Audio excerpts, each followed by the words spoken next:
This is our last... Oh, what happened? It's... Maybe I stepped too far away. I don't know. I won't get too close. Okay. Our last actual class before we get to the exam, which is next week. I want to tell you all now, I will send you an email later on with the same information in it, but I will be here on Monday morning at 9 a.m. For the 3 people who can't make Tuesday. And I will be here at 9 a.m. on Tuesday morning as well for people who are planning on being here to take the written exam on Tuesday morning. I want to tell you that most people take between 1 and 2 hours to complete the exam. Only the very fastest people get through in an hour. That's the best I can tell you for how much time you need to commit to this. I've decided I'm not going to make coffee or banana bread, but show up at 9 o'clock or slightly before or slightly after, as it suits you, but you will start your exam just as soon as you come in. You'll trickle away to somewhere on this deck, you'll fill out the exam, you'll give it to me, and away you'll go. So, that's the way it's going to go. David Berg wants a little word. Margaret, we've been trained with the banana bread, so I'm not sure we know how to do anything without it. Well, I could be persuaded. Last chance for ordering your Docent gear, jackets and shirts is today.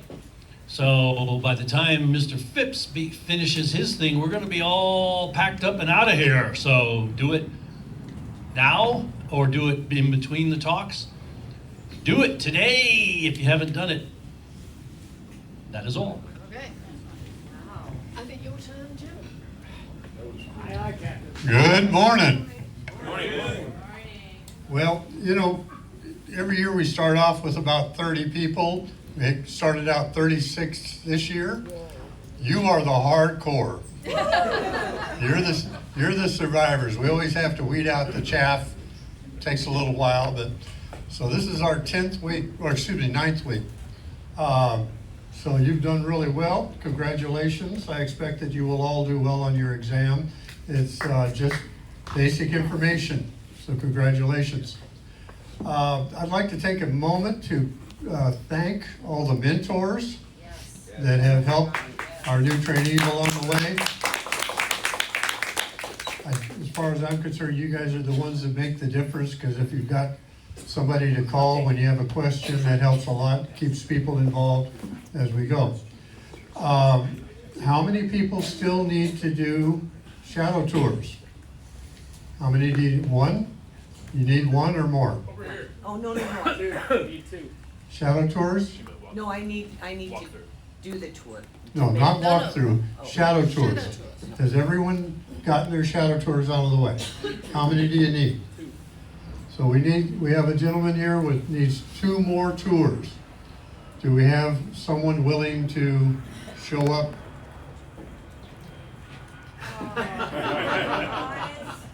You know? Who? I'll do one, and if you can stay this afternoon, I can do one, and Toby can do one, and you can get the 2 knocked out.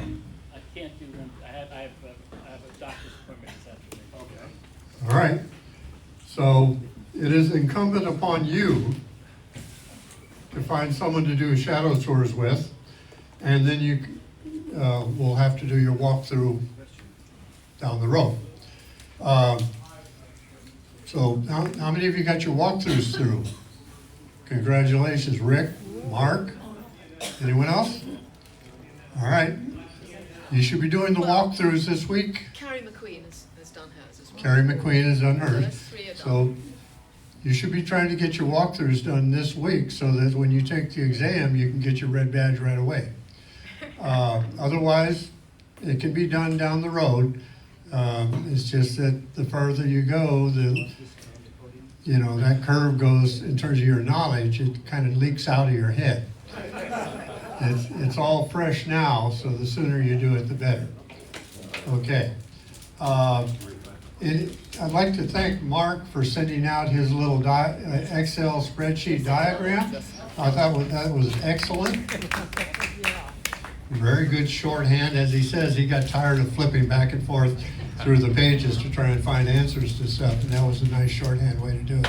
So we appreciate that. So Bob Allen has been running our engine room for how many years? Oh, 20 or something. 40 or 80, you know, somewhere around there. He has agreed after we're done here today to take the trainees only down into the engine room and demonstrate how the engine room works. All right? Yes, you got to see that. Now, the end of our session today may run over a little bit, Bob. Doesn't matter to me. Because we're going to have open forum where people can have input and discuss a little bit about telling our story. But once we're done here, the trainees that wish to see the engine room operate can go down to the engine room, and Bob will be there. Do you have further? Well, it's good to see new people, for one thing, and there sure seems to be a lot of white hair around this place. What happened? Wait a minute. How old are you, Bob? Oh, I'm a kid. I'm 99. Just 99. Still operating the engine room. Really is.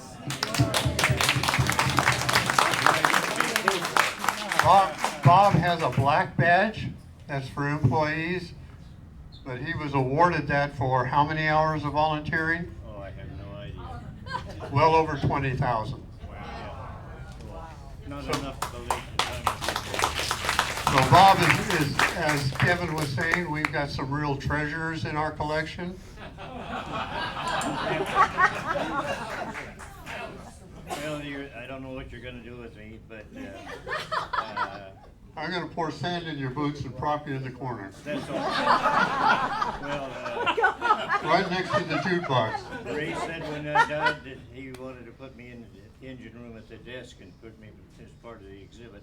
I think that's wise. Thank you, Bob.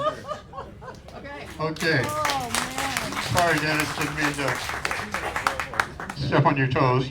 Okay, so, all right, so helping you get acquainted with the museum and the operations, one of the key figures is our operations officer, scheduling all the boats, maintenance and all that. A gentleman by the name of Jim Davis, who happens to have started at the Maritime Museum when he was 16 years old.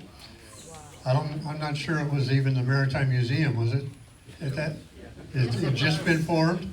No, it was formed in 1947. I'm not that old. Well, I was thinking of 78, but anyway. The star still had that sticker on it, the new boat sticker on it. Yeah. Hadn't got his permanent license plate yet. So Jim's been here, what, 70, 80 years? What is it? 90? At least he's been here about 60 years and has been maintaining the ships from that period, working in maintenance and all the way through, all the way along. So our Chief of Operations, Jim Davis.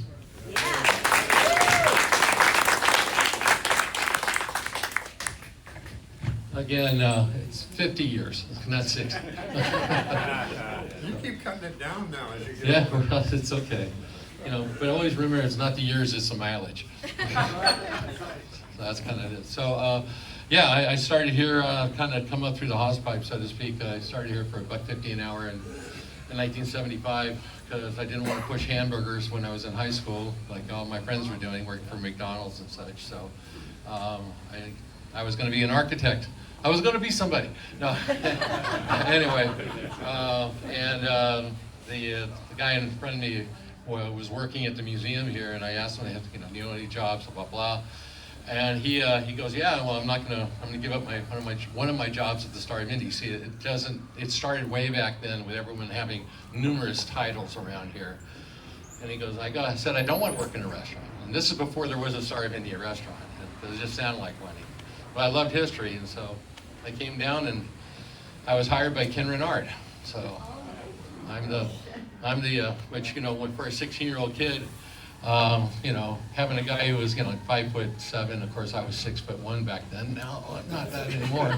Anyway, that's what happens when you fall through the deck doing deck jobs. Anyway, but he just asked me why. All I could focus on was the fact that here's this, rough guy with eyebrows that are about out to here, and I explained to him what I did and my past, with my dad passing away when I was 8 and all that stuff. And the fact that I was working at other jobs, I took a pay cut to come work here because I had a whole empire job in paper house and all sort of gardening stuff. So, but anyway, I stuck around, and I went from there. I went to working night watch here on the Berkley, weekend crew with Bill Cooper, who trained me for being the first mate on the Star of India and the chief rigger here. And then, so I had 3 different jobs: gift shop, night watch, and rigging, all through high school. Came out of high school and started working here in the summer of '77, pretty much full time, and haven't really looked back, even though I've been continuously employed, but I've had other jobs on the side. I was working for a company for a little while doing forming and things like that for a product that looks like Rice Krispies over your broken concrete. Jim, Yeah. what's your current title? Oh, well, it depends on who you talk to. Well, when Ray left, he bestowed a curator of ships on me, which if you look out everywhere around, that means a ship's manager. So, but he liked to be with the wording and such like that. So I'm basically I'm the ship operations director. I'm the moorings director. I'm the chief rigger of the Maritime Museum. I used to have an engineer's license for Medea, but I let that go because she hasn't run since '17. And I'm also the volunteer crew coordinator / train, in charge of training and such like that for people that help with. But I'm just kind of like the guy that kind of sits behind the desk, really.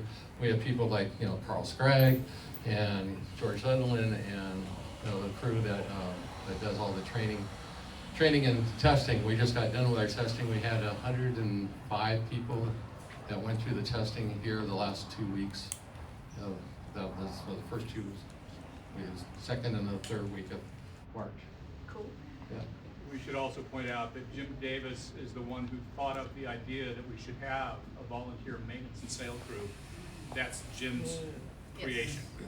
Yeah, well, the reason that came up was, there's 2, and then in that crew, we also have what's known as a junior crew. So when I was here and the Star of India sailed in '76, I was not allowed to go because I was under 18 at the time.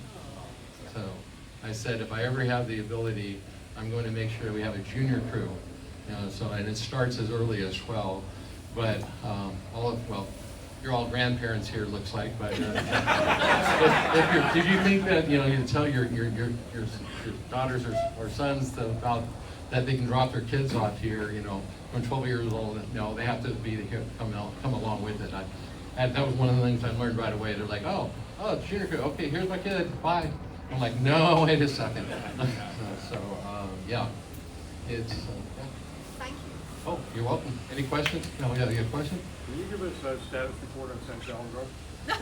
Yes, I can tell you right now the status report. As of yesterday, at about 12:30, 1 o'clock, something like that, Jake, who has been beating the sea fire people, which is putting in the new system for the fire suppression, and he's been beating on the Coast Guard as well, because we submitted the plans for a new system, and they promised that they would lift the no sail, and it has now been lifted as of yesterday around the So she is going to be sailing on April 4th is our next scheduled sail. Yes. You forgot to mention you're the first mate on the Star of India. Yeah. He did say that. He did say that. I didn't hear it. It's okay. He never listened to me. You're like you're like a work wife.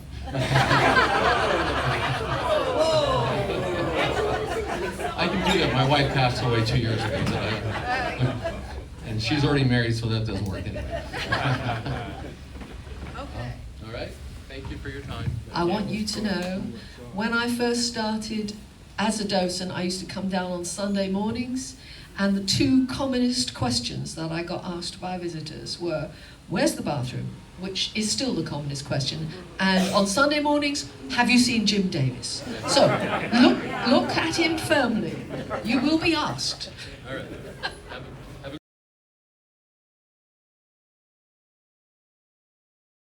Kevin is our next to last speaker of our training session. Kevin is our curator here at the museum. He's our librarian. He's our editor of the Bainsville Hall and our Full and By and all of our publications. Kevin wears many hats and does a great job, and we appreciate him coming by. Where'd he go? Right here. Oh, keep moving around on me, damn. You know, I don't see so good anymore. So, as everybody else at the museum, Kevin's been here a long time and fills many different roles, and we really appreciate having him. So thanks for coming and talking to us today. Thank you, Jim.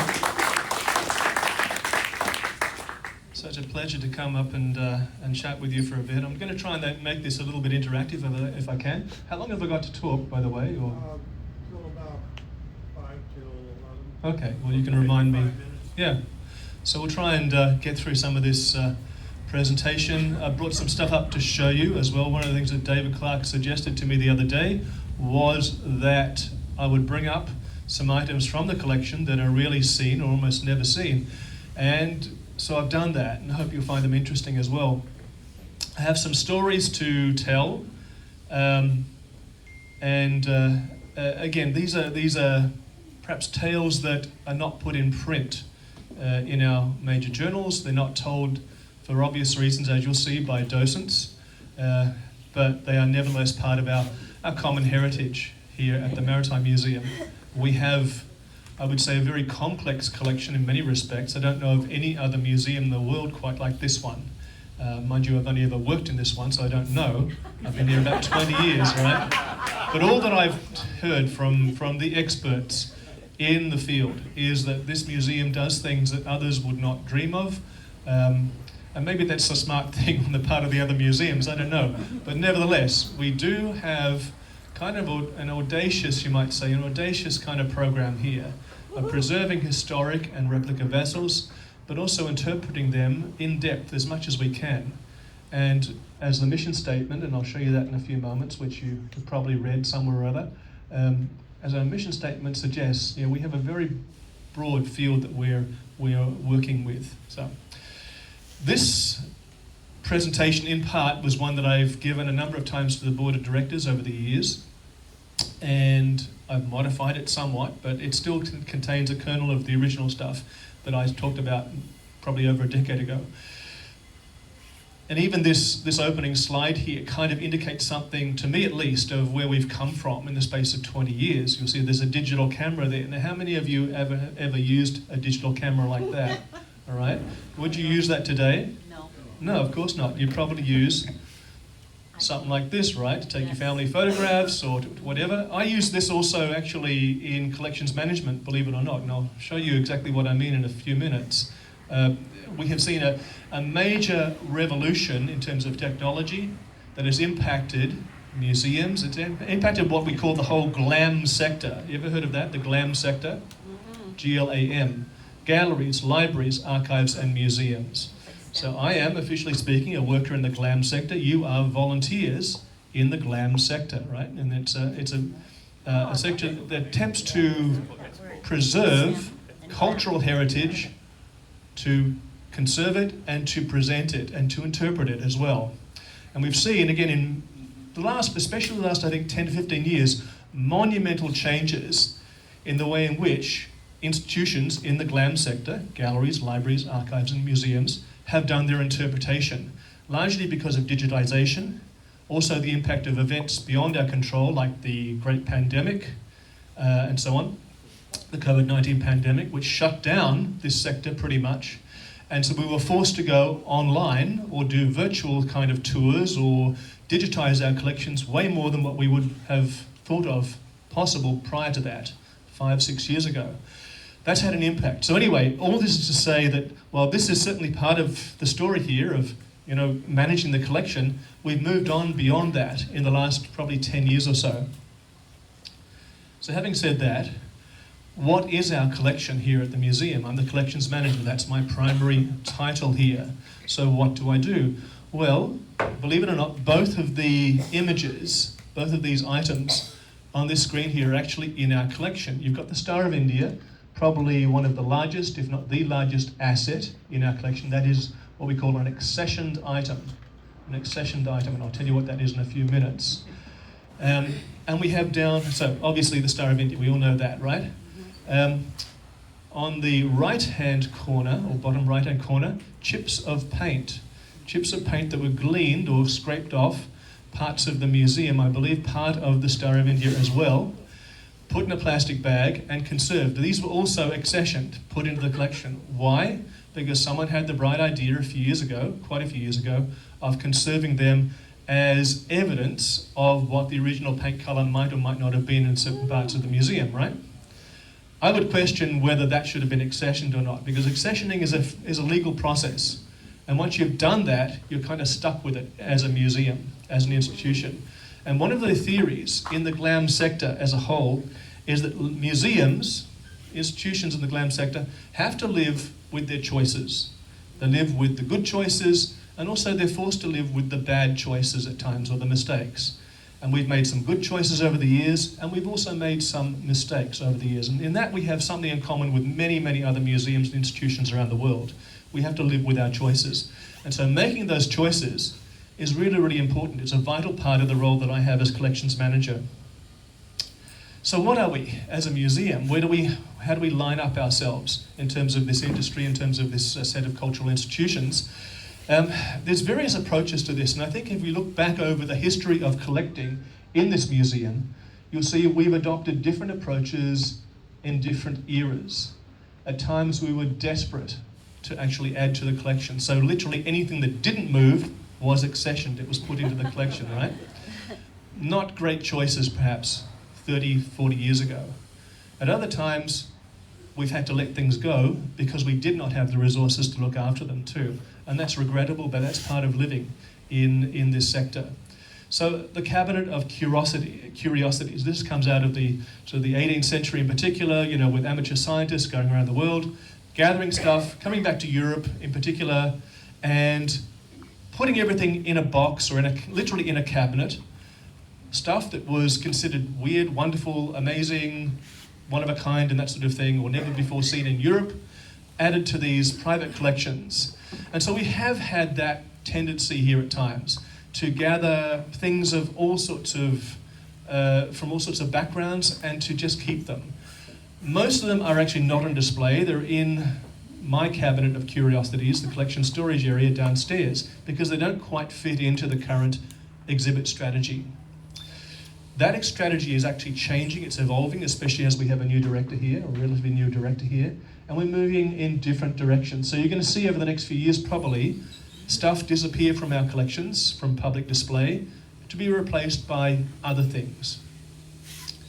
Hoarding, this is the other thing, and if you look back here at my opening statement, Confessions of a Professional Hoarder, that's kind of where I'm at in a sense. Professionally, I'm meant to kind of, at least if not hoard, certainly collect and maintain.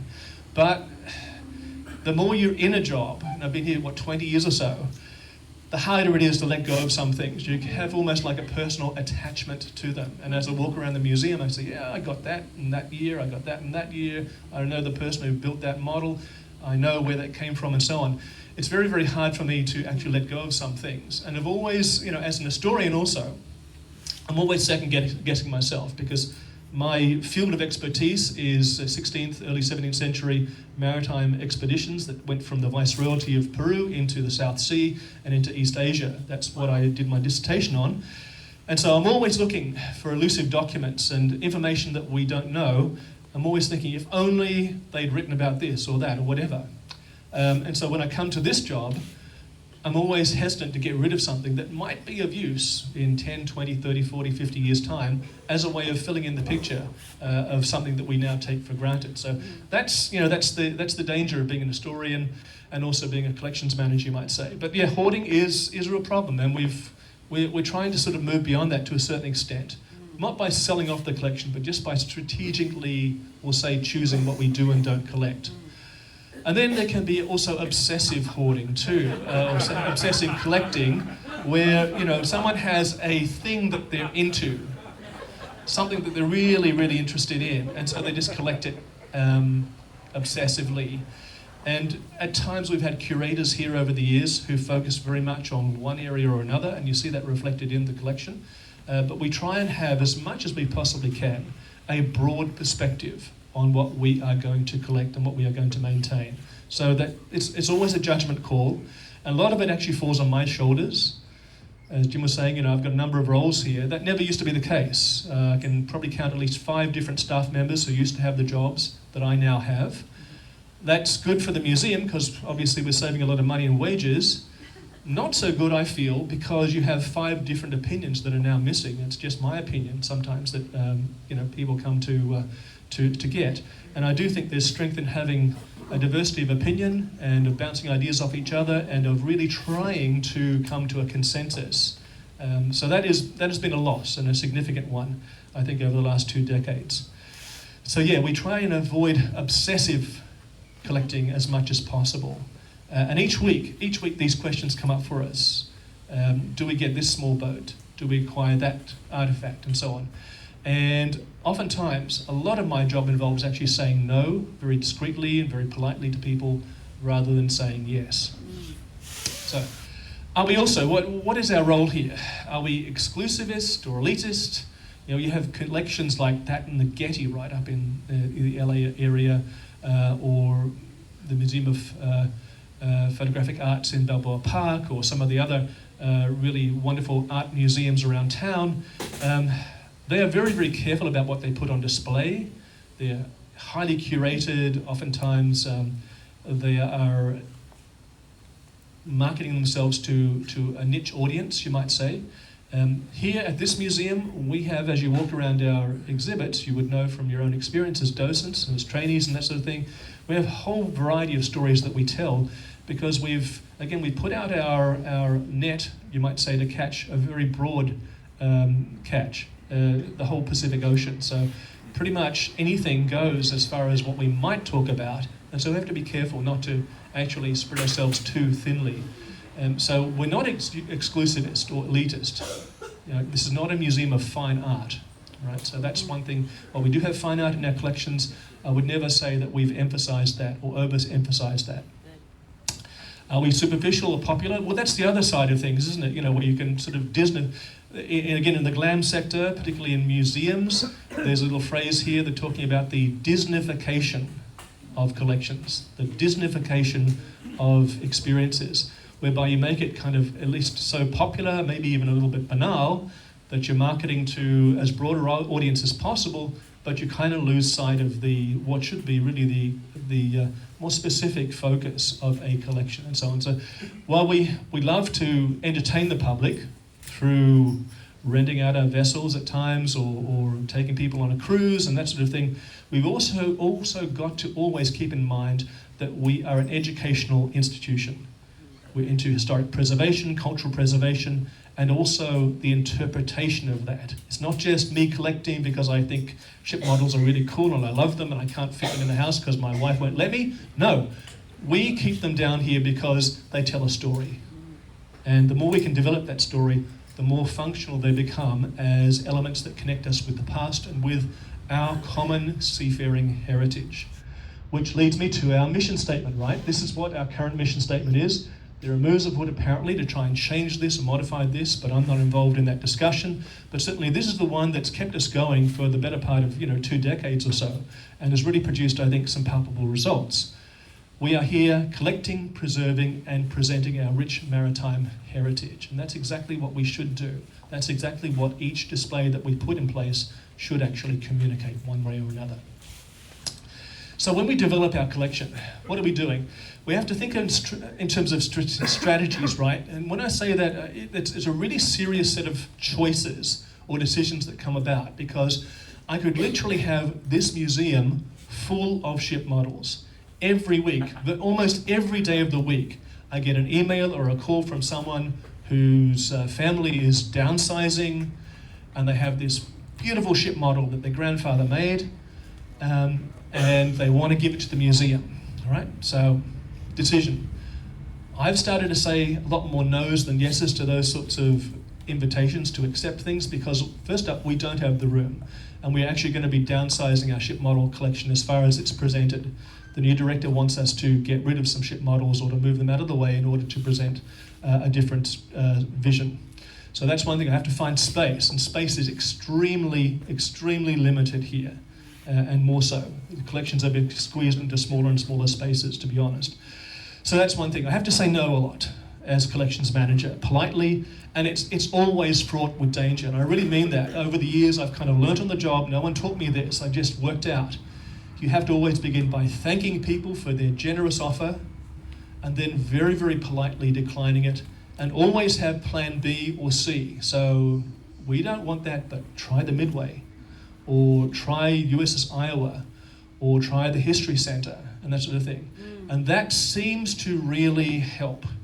If I just flat out say, no thanks, what does that do to a person who's been thinking, maybe they're stressed, maybe the parents are moving into assisted care or something like that. They're stressed out, they don't know what to do with this house full of stuff. They come to us thinking we'll be open to this. I say no, puts them back to the first base. So you always have to be very, very careful. And that's why I mean, the second little statement, it's a function of development. If I'm being a jerk, quite frankly, over the phone or over email, that has a ripple effect. That then means, well, the Maritime Museum thinks it's too good for us. And that gets into the community. That creates bad feeling. That's not what we want. That's a function of development as much as anything else.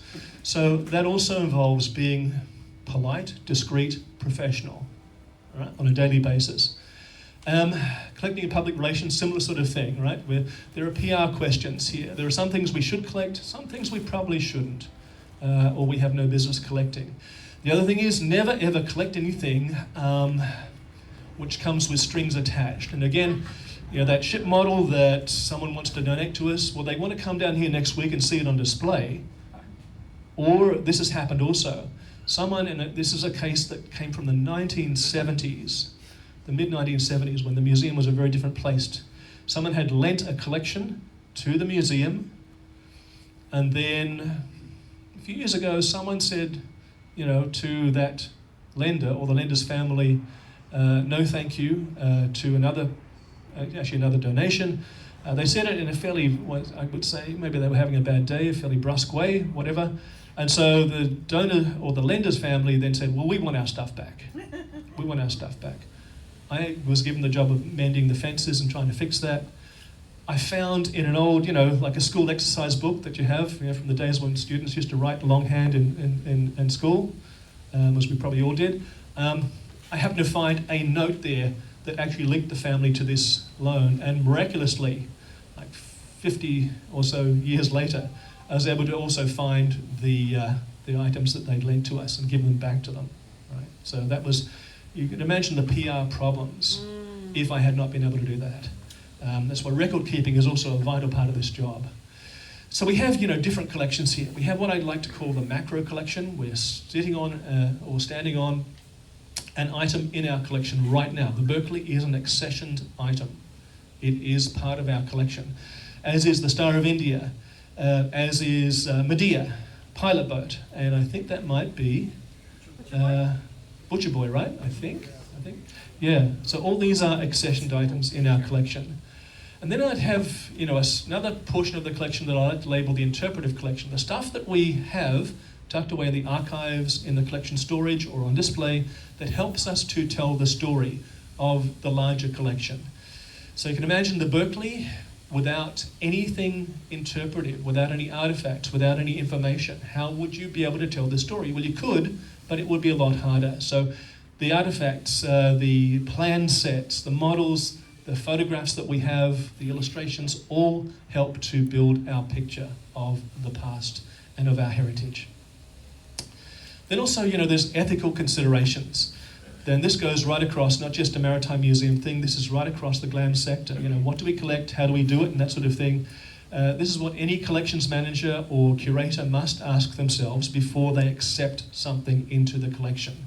Right? First up, is it, or can we provide a safe repository? Here we are, we're floating in my office about 8 feet above sea level, high or low tide.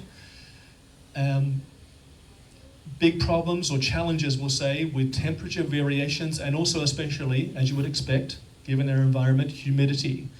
If someone has something that's really valuable, do I really, in conscience, ethically, can I really accept that?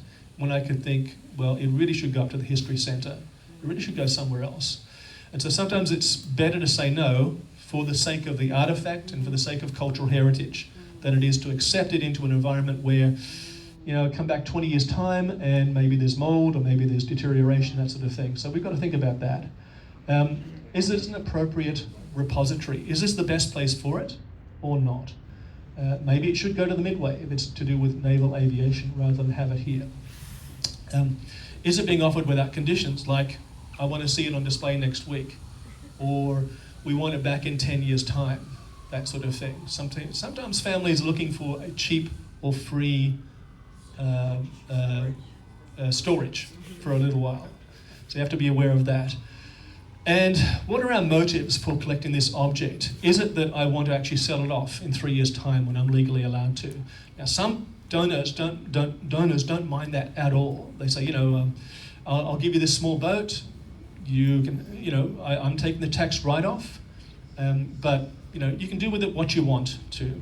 So rather than saying I want to see it on display for the next 50 years, if you guys need to sell it or raise funds for the museum, auction it, whatever, you can do that. So all those discussions have to happen before we start to really physically accept an item into the collection. And then public trust too. This is another, it's sort of like something that we perhaps don't think about very much, but it is very much a part of our role here. Again, in any institution in the GLAM sector has this to think about. Collections are part of our agreed public aim, all right? So we've made a statement in our mission statement about what we intend to do as a museum. And we then have to live by that, okay? We have to abide by that. Yeah? Are we designated a public trust? We are a non-profit. I'm not sure that we are a public trust as such, but we are definitely a designated non-profit institution. So trust, very, very important in order to live up to the expectations the public has of us. So we hold these things in trust. It's not like we hold them because, in a few years' time, we'll sell them off a little bit and we'll all get a bonus. This is not a for-profit environment. This is non-profit and an institution where you can see the public trusts us to look after things. Even though it's private non-profit, there's a strong element of trust involved with this. And then we must be committed, one way or another, as much as we possibly can, to preserving and to presenting and to interpreting. And if at times there's a parting of the ways, if we come to the point where we cannot look after something properly, then we dispose of it, or we take it out of our collection in an ethical way. And again, not looking, this is one of the big things, you're not supposed to sell off the collection to pay for the light or the water, okay? That's fundamental consideration.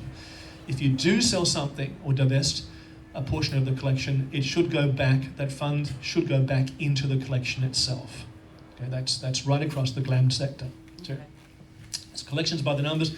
This is an old slide. I'm going to skip over this because it's changed since I first did that one. We've talked about that. So this is really what I want to talk about here as far as the numbers in our collection, which is perhaps surprising because you don't see this up front exactly.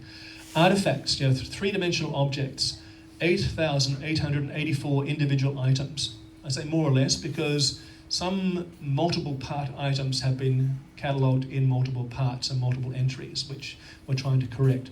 But essentially, close to 9,000 artifacts, objects, and that sort of thing within our collection. Photographs, close to 40,000 catalogued photographs. Pardon me. And we have more than that. We probably have, I would say, close to maybe 80,000 items in that photograph collection, but they have not been individually catalogued, and they're still in storage. So the ones that I can label for you have been individually catalogued. They're searchable online, and I'll show you how to find them in a few minutes. The library has 7,783 publications, all stacked downstairs here. Maps and charts, close to 1,000 of those. The archives, a little bit difficult to sort of quantify. The archives here, I've got over 7,000 items, but there can be multiple parts to many of those, so you know, it's hard to quantify multiple pages in a collection, for example. But they are in archival boxes, largely stored in the archive room in the library. Oral histories. This is a program that was very active, say about 15 to 20 years ago, 30 years ago or so, where there was a gentleman by the name of Bob Wright. Some of you may know him. He was a ticket collector here, or ticket taker here.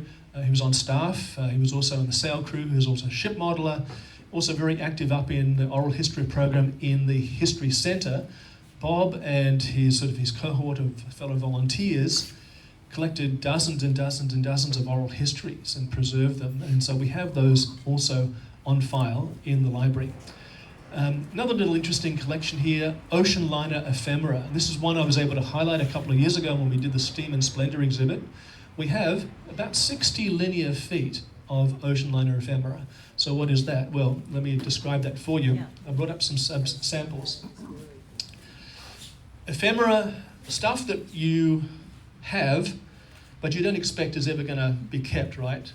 It's stuff that you would, looks interesting, but it's kind of like a ticket, for example, to a concert. You're not going to keep that forever unless it's maybe collectible. Well, this is an example of ocean liner ephemera from the middle of the 20th century, the great sort of period when, or early 20th century, great sort of destination travel via the seas. Many of these are really elaborate. They reflect national characteristics and that sort of thing. Really beautifully illustrated, but this was never intended to be sort of kept for forever. It was just what you used on the cruise to inform you prior to the cruise maybe of what was in the, what some of the features were on board the vessel you were going to be traveling on or holidaying on, vacationing on, and then thrown away. Also menus and that sort of thing. Well, we have 60 linear feet. What does that mean? Basically, if you go down to the filing cabinets and you were to line up every little folder we have of these, you would need 60 feet in order to line them up.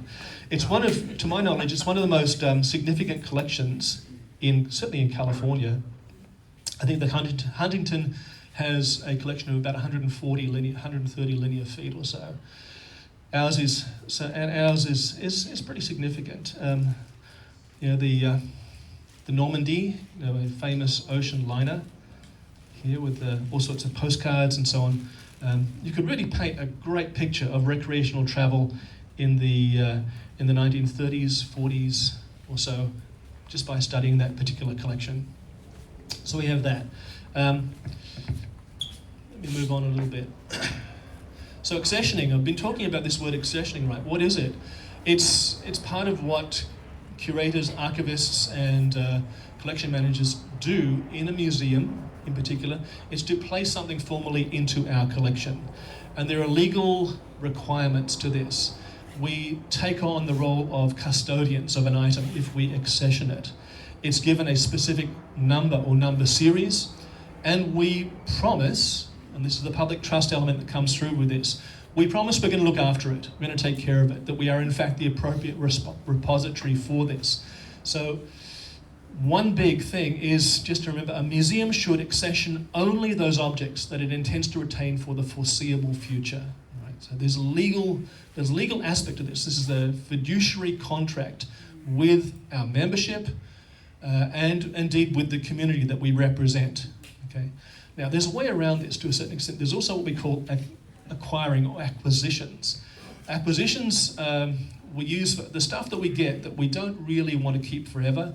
It's sometimes we call it material use items that are not particularly authentic, but they're kind of like props, stage props we'll say. and we acquire those. We put them in the system too, but if it falls apart tomorrow, I'll go down to I don't know, a store in Old Town or whatever and buy a new one if I need to. So there's that. But this comes straight out of the legal primer on managing museum collections. So just remember, accessioning is a serious process. And once upon a time, we accessioned literally anything that didn't move. That was a mistake. And we're having to live with that today because our accessions at times take up a lot of space and also a lot of time to manage. So we consult, we refer to our mission statement, that sort of thing. We enroll them formally in our museum catalogue, and then we are obliged to look after them. That's what accessioning means. So what's the process? What would be, say, like an average thing that might happen when someone brings in donation, having called me up or emailed me or whatever? We do what we call a temporary custody record. And this is where things start to get kind of labour intensive. All these, thousands of items that I'm telling you about, this is pre-AI, right? This is pre-chatbot, ChatGPT or whatever, and that's not going to do it for me anyway. All this involves data entry by human beings, by dozens and dozens of volunteers, interns, and staff members too, over decades to produce the catalogue, to produce the collection that we have today. So, Karen's talking about her dad working in the library. I have no idea how many thousands of hours Gordon actually put in. He wasn't alone there, but I mean, you walk into the library, you see the library shelves. There's a human factor there in the sense that someone had to do all that work. People like Gordon, for example, had to do that work.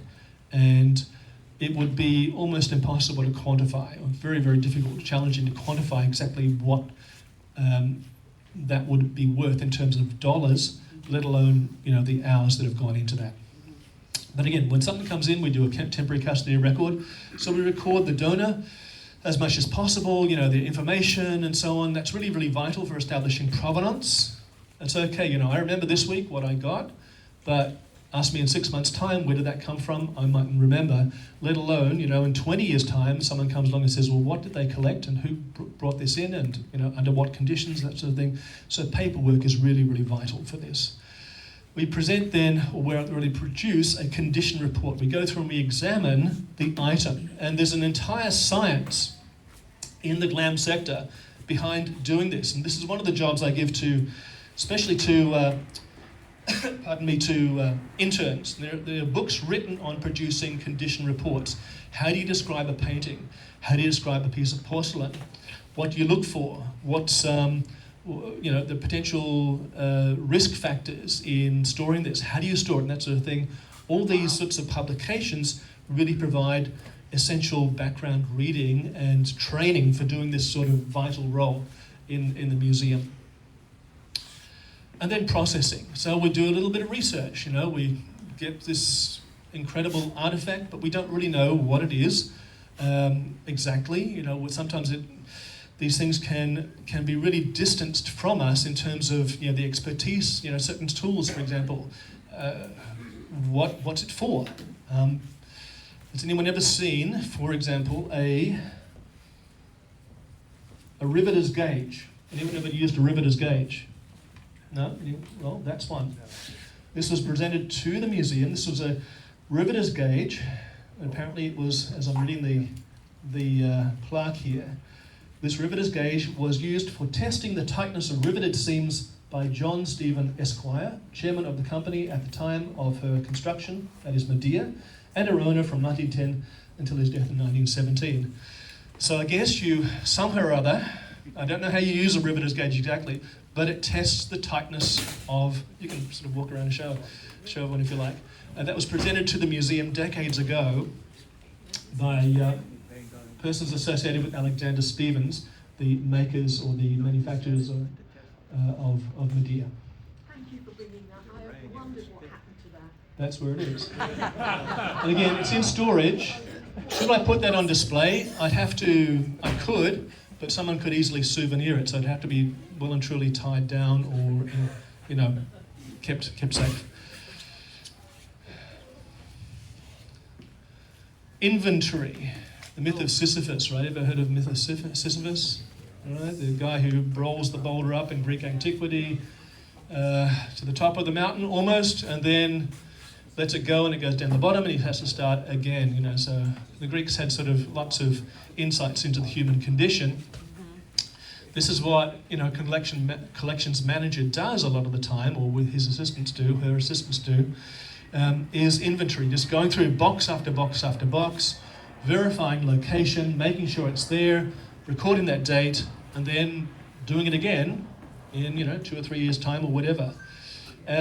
It's said that you should actually do an inventory probably of your entire collection every 6 to 12 months or so. We try and do it, you know, every few years if we can manage it, but staffing, volunteer numbers, intern numbers, not always possible. Then deaccessioning. Okay, so there are times when it's better to get rid of something than keep it because it's either in danger of being deteriorating further in our collection or it just belongs somewhere else. For example, I'll give you a specific example of this. Down in bilge number 2, so below the waterline, there were 2 huge tables that had been acquired back, I'm going to say in the 1990s or so. We looked at them, looked at the records, and they were said to have come from the USS Oklahoma, the battleship USS Oklahoma. And so this is again over 10 years ago now. I went up to San Pedro and actually donated them or transferred them over to the USS Iowa, and they were absolutely delighted to receive them. They then sent me back some photographs of, historic photographs of very, very similar mess tables, similar design on a battleship of that class. So went into their collection. Why did we get those tables? Well, someone, I think back in the 1980s, just wanted to get them out of their garage and give them to us. There was no battleship museum on the West Coast at that time, so it came here. So that's the sort of thing where we looked at the artifact, we decided we didn't want it, it wasn't being used by anything, it wasn't being anything here, it wasn't being interpreted, so where could we, you know, deposit these? The Iowa was a natural repository for that. So we found a more appropriate repository and we moved them officially out of our collection. Sometimes too, stuff gets lost. We lose it, lose sight of it. Sometimes they turn up again, sometimes they don't. Probably the most notorious example of stuff getting lost is, and I'm almost ashamed to tell you this story, but in the interest of full disclosure, I'm going to, just as an illustration, right? This little cup here, and I really should put on some gloves. Hold on a sec.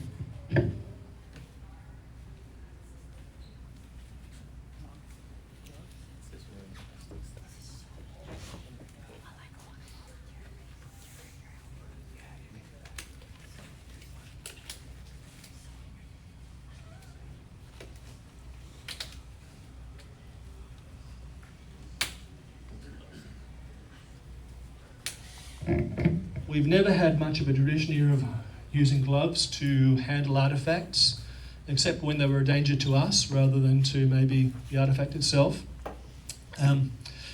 If you go to YouTube or whatever and you see videos of someone working in the British Museum, they've all got these on, you know, or white gloves or whatever.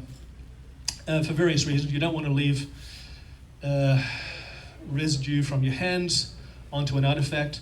When you're working with paper, it's actually the current practice is not to wear gloves, right? It's deemed more, we'll say, secure to actually use clean hands than gloved hands in order to handle paper artifacts or paper documentation, that sort of thing. Anyway, the story I'm telling you is about lost items, right?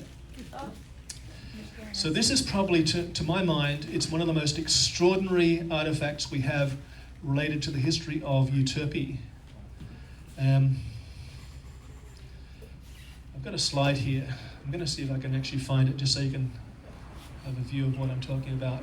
I'll come back to some of these pages here.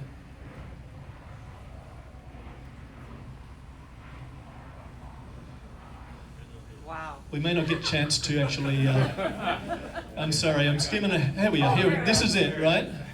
So, what does it say? It says, presented to Captain Phillips of the ship Euterpe, by several of his friends, saloon passengers, from London to Port Littleton, December 1879. Okay? there are almost no artifacts. When I say artifacts, I mean three-dimensional objects, right, that have come to us from the history of Euterpe, apart from the ship herself, or the bark herself, when she was a bark. Or rather, when she was a ship, I should say. This is one of the very, very few. We've got a couple of compasses and possibly a few other little items, but virtually nothing apart from the ship. But this miraculously was preserved through the passage of time and eventually donated to the museum back in, I forget the date exactly, I'd have to look up the accession record, right? So for years, I could never find this. Never find it. I thought it had been stolen. And then someone was cleaning up in the janitorial closet over on the Star on the twin deck, came across a cardboard box with a bunch of rags in there, and at the bottom of the box was this. I couldn't believe it, I couldn't believe it. I don't know how it ended up there.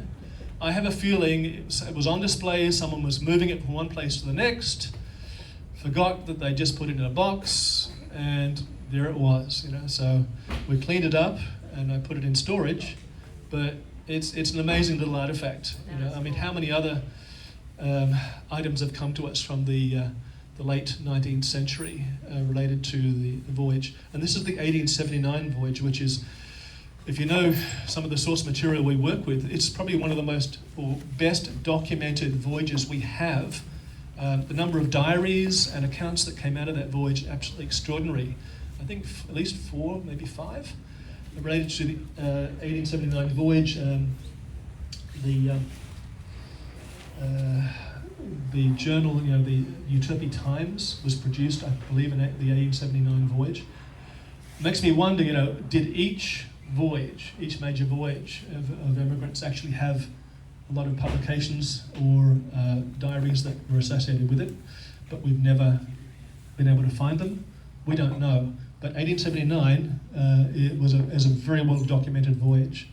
Yes? I'm just curious how that came to the museum.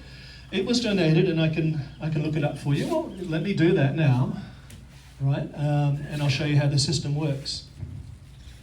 Why is it not on display? Why is it not on display? How would you display that over on the Star of India? Securely. That's why it's not on display. I don't trust, that to remain in place. We've had thefts over there before, and this is one of the really disheartening things. It doesn't happen often, but it happens every so often, and I would hate to lose that. So I'll put that on display every so often on special occasions, but I don't trust that in a space that is not monitored constantly, that it would remain there. We have had theft, particularly when our surveillance system has been down for various reasons. And we've also had theft when there have been major, say, private events with a little bit of alcohol and lack of supervision. So I'm not going to risk that. That's why it's not on display. Yeah? Are you in contact, I imagine you are, but are you in contact with other collections and other museums around the world? Because, for example, that probably would have gone back to a family of a captain in England somewhere. Do the museums all talk and share information? Do you know who has what?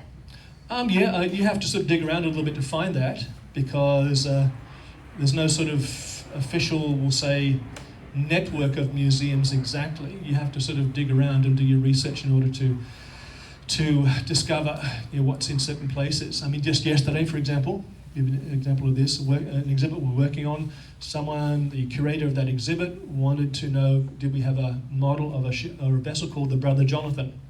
10 minutes, okay. So I'm going to have to rush through some of this stuff. If you know the story of Maritime, California, that was a vessel that sank up around, I think, Culver City, almost on the border with Oregon, back in the 19th century, side-wheeler steamer. So I asked 3 museums, Los Angeles, I've asked Channel Islands, and also, what's the other one? San Francisco. If they have a model, they don't. None of them had that. So we have one, I think, it's of the Orosaba. I can kind of fudge it and say it's the Brother Jonathan. We'll sort of, we'll cover up something there and we'll work it out. It's good enough, it's close enough, but don't tell anyone I'm saying that. But so networks, it's oftentimes through back channels, through communication between between curators that we communicate, and so on. Let me show you how I would find that particular cup, because I did want to share with you the system that we use. It's called Catalog It, and so you're seeing that? Yeah. So, oops, let me just get rid of that. So this is our, our main museum. Beg your pardon. Item count 63,000. Yeah, this is, our museum. It's how you find things if you were sort of a member of the public coming to the museum website. You go to library research, click on that, and you sort of scroll down here, and let's see, where are we? Library and archives would be a good place to start. And then we have in here a series of what we call finding aids. These have all been produced by volunteers over the last 20 years, and they relate specifically. Let's move off of that. There you go. They relate specifically to discrete collections, especially in the archives. So, for example, if I want to learn more about the, let's see, the USS Bennington, click on that.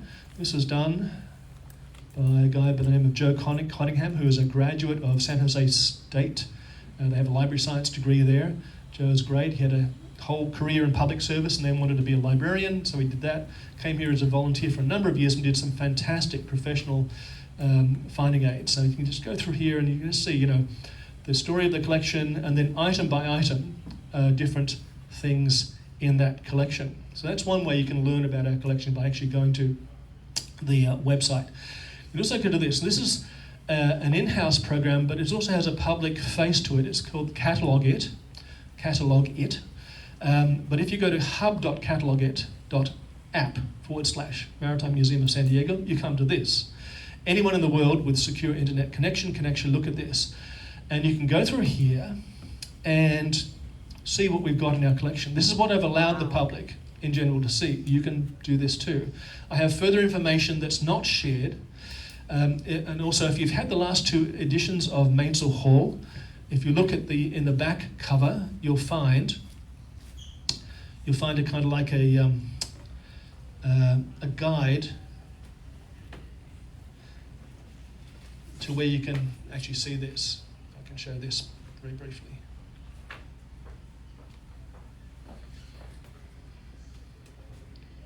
It's not in this one, but it's in the previous one to this. Anyway, so that's another way of accessing this, getting the address.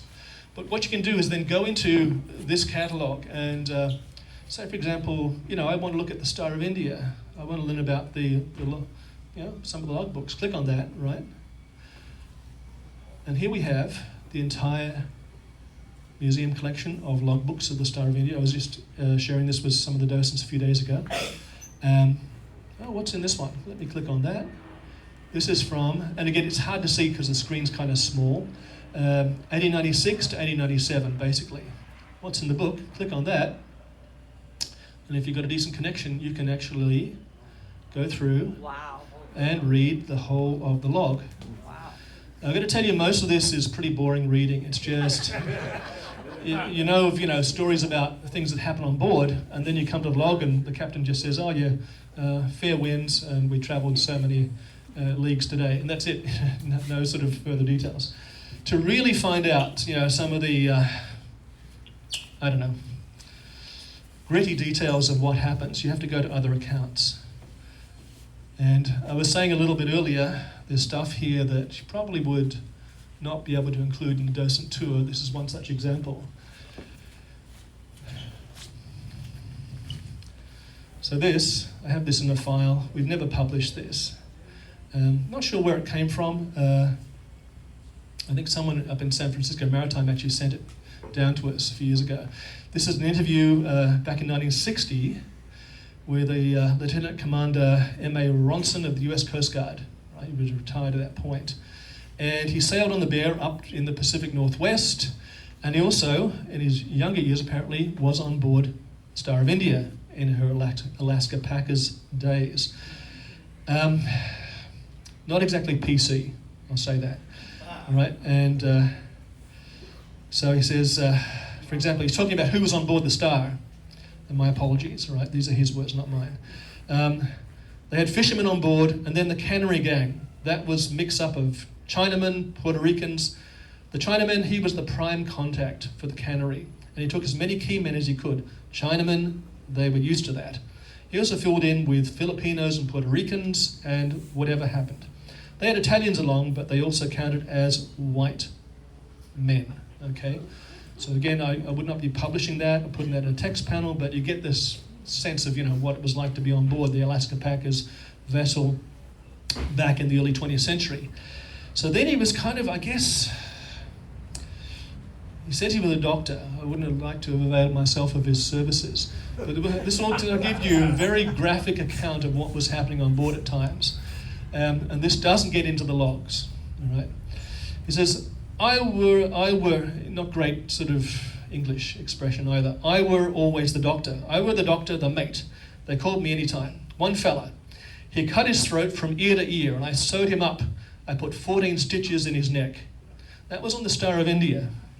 That happened while we were sailing in the ice up there.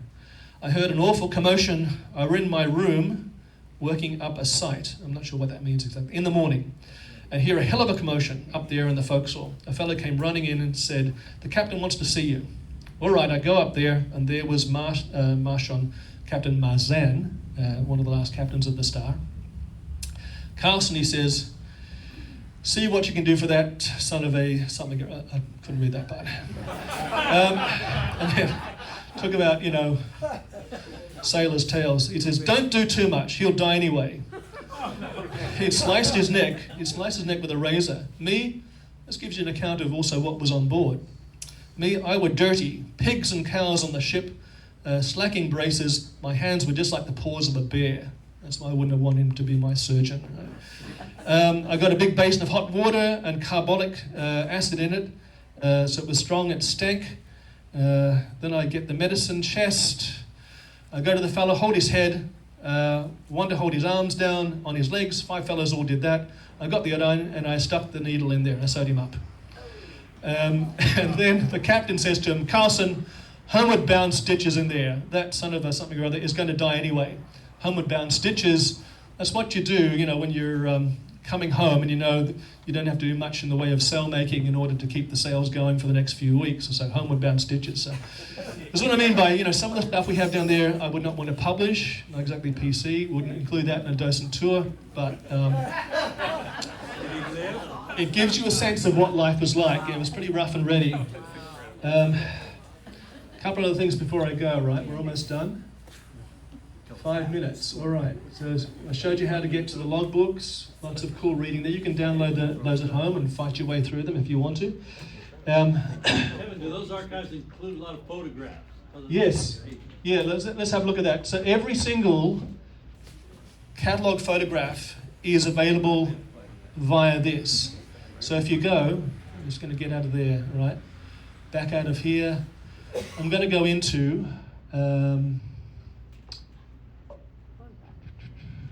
So objects, obviously, if you want to look at the objects collection, it's all there, right? And then, what have I got? Photographs. All our photographs are here as well. Now, if I want to, say, look at, if I put in Medea, it's going to get 1 million hits, but let's try it. Medea.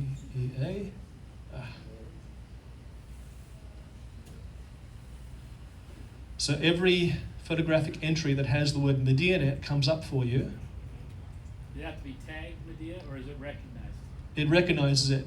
Well, put it this way, it's in one of the, what we call pieces of metadata that's associated with it.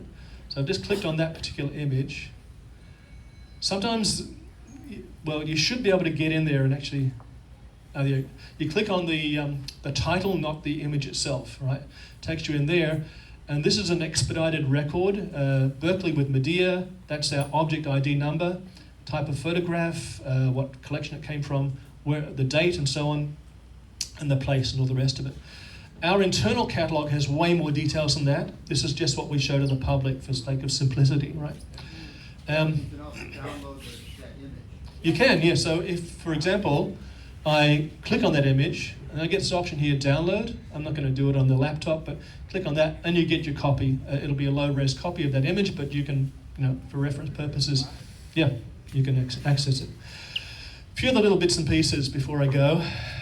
The story of the USS Bennington is really, really interesting. It's part of, our history here, early 20th century history here at the Maritime Museum, or rather in San Diego, I should say. We have a couple of interesting artifacts, some of which I've actually shown over the years.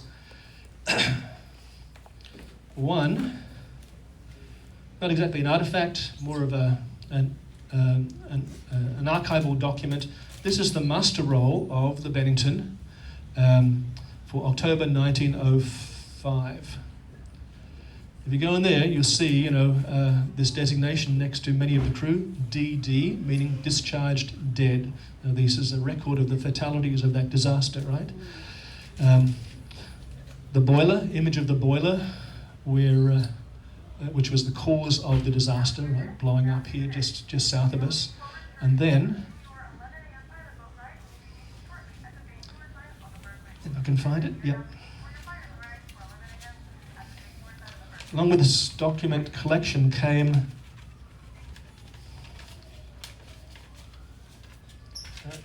a little piece from the boiler itself, a little shard from the boiler. This I could put on display. If we could put it down there next to the Bennington, I think that would actually be a story that we could tell. But to date I've not done that, but this sits in our collections storage area. So while there are many other things I could tell you, probably today, I think I've probably run out of time, right, Jim?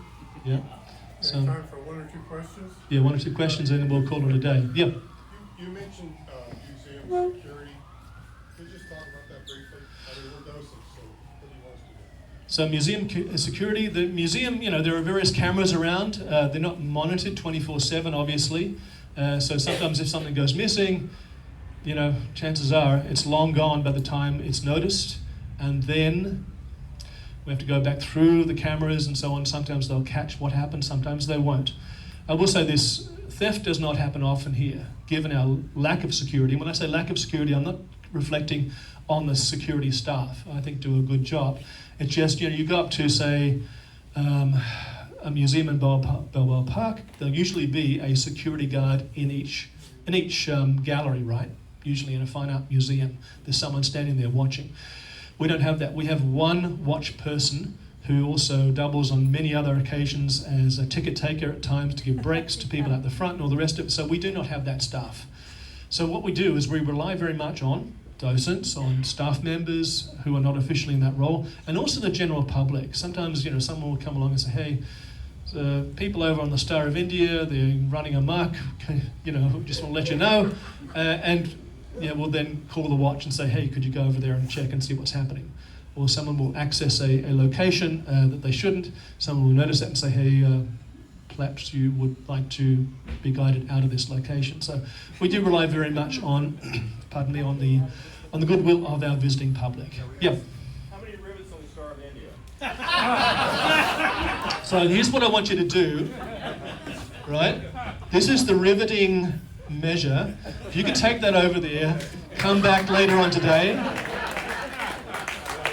give me that number, I'll happily record that for posterity. That's your homework. Your last question, maybe? Request on appraisals, how do you handle that? For appraisals, all right, so this is a really interesting question. Many times when someone comes to us with a donation, they ask me, how much do you think it's worth?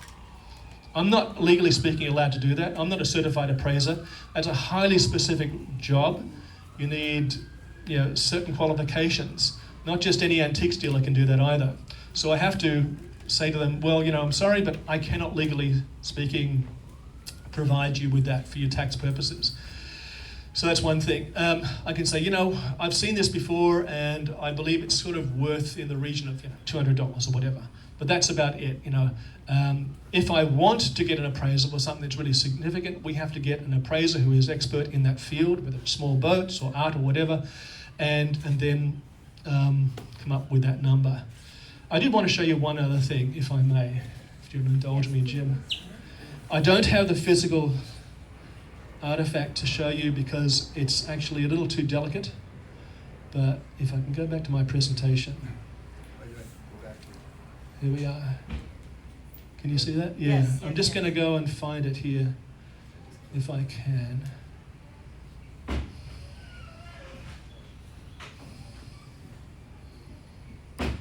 I know I included it at one point. I hope it got into the last version. Maybe it didn't. Here we are. So I was talking about, extraordinary artifacts. This is, see this is a painting that came to us, I believe it was last year, by an artist, early 20th century artist, William Edgar, I believe his name is. He's actually Australian, but he was active on the West Coast, especially up in the San Francisco area. Around about 1910, or the early 1910s, he painted a ship's portrait of Star of India. There she is. The donors donated it to us last year. Unfortunately, they kept it in a place where there'd been a flood, and so you can't, I've sort of cropped this out, but the whole bottom area is chipped and there's a lot of restoration work. So this is a project we hope to get some funding for to actually restore this painting. It's in collection storage now, wrapped up very carefully, horizontally. But there is a specialist artist or art restoration organisation at Balboa Park, and I'm going to get a quote from them, but we need the funding to do this. This is, I believe, pretty sure this is the earliest original painting we have in our collection of the Star of India. So 1910, so just about, 115 years old or thereabouts. So it's a very, very precious work, and I do want to restore this, but it will need some effort to do that. But I just wanted to show you that as an example of something that we have in a collection. We're not showing it, but we have a hope of actually sharing it with the public. Thank you, Jim. Thank you, Kevin.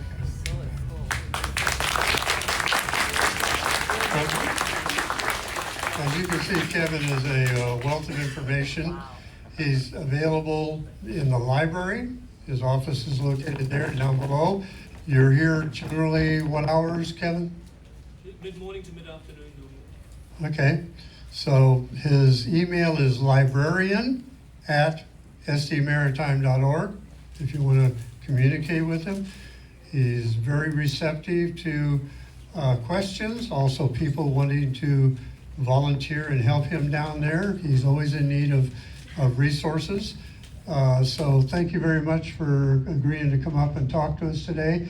This is the first time Kevin's been part of the training program for the docents, but he plays critical roles here at the museum. I thought it was important to introduce him.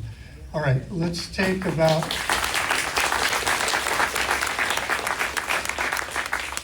about 8 minutes and come back 10 after 1 for our final presentation.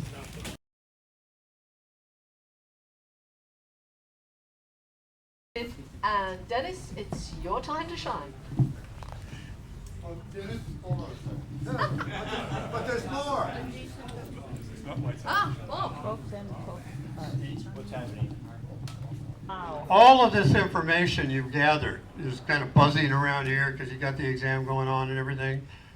The thing that we lose track of when we're doing that is all we're doing is just talking among ourselves, right? And when a guest comes, we're just there to tell them a story, right? Don't ever forget that. We're not an encyclopedia. We're not trying to teach them everything. We just want to tell them a few stories that we learned along the way that will enhance their visit. And one of the best people, I think, that we have in doing that is Dennis. And we've asked Dennis to come and just share some of his style with us, that we might use some of those ideas as we go out and talk to our guests. Yay, Dennis.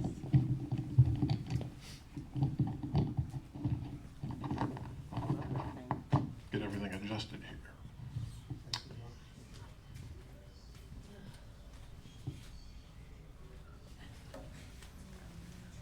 There's no people like show people like no people I know. Everything about it is appealing, everything the traffic will allow.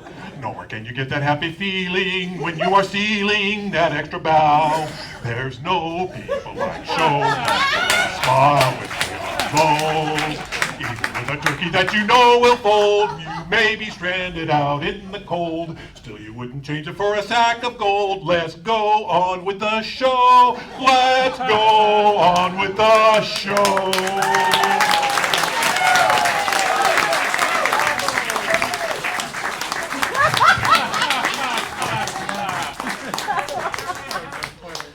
All right, I will explain that here in a couple of minutes. But before we do, I need to ask for a couple of volunteers. Everybody who went before you now pales in comparison. No. Okay. You want to help me out? Sit down. When I point at you, I want you to shout that out. Okay. You willing to help me? When I point at you, I want you to shout that out. He means shout, too. So we'll try this out. Show up! For instance. There you go. There you go.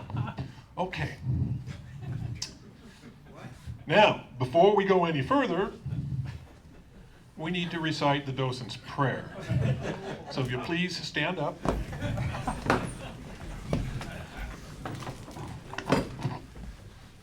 And we will recite the docent's prayer. It's going to look familiar to you. The mission of the Maritime Museum of San Diego is to serve as a community memory of our seafaring experience by collecting, preserving, and presenting our rich maritime heritage and historic connections with the Pacific world. Thank you. You may sit down. Perfect. Now, I have not seen a finer mission statement than this one right here. Seriously. It is precise, it is concise, it is specific, and there's no fluff to it. And you won't find that in most mission statements. You'll have other kinds of embellishments and that sort of thing. This one is bare bones, and it is an excellent mission statement. And we'll see if the new management here at the museum will be able to improve on that. I have my doubts.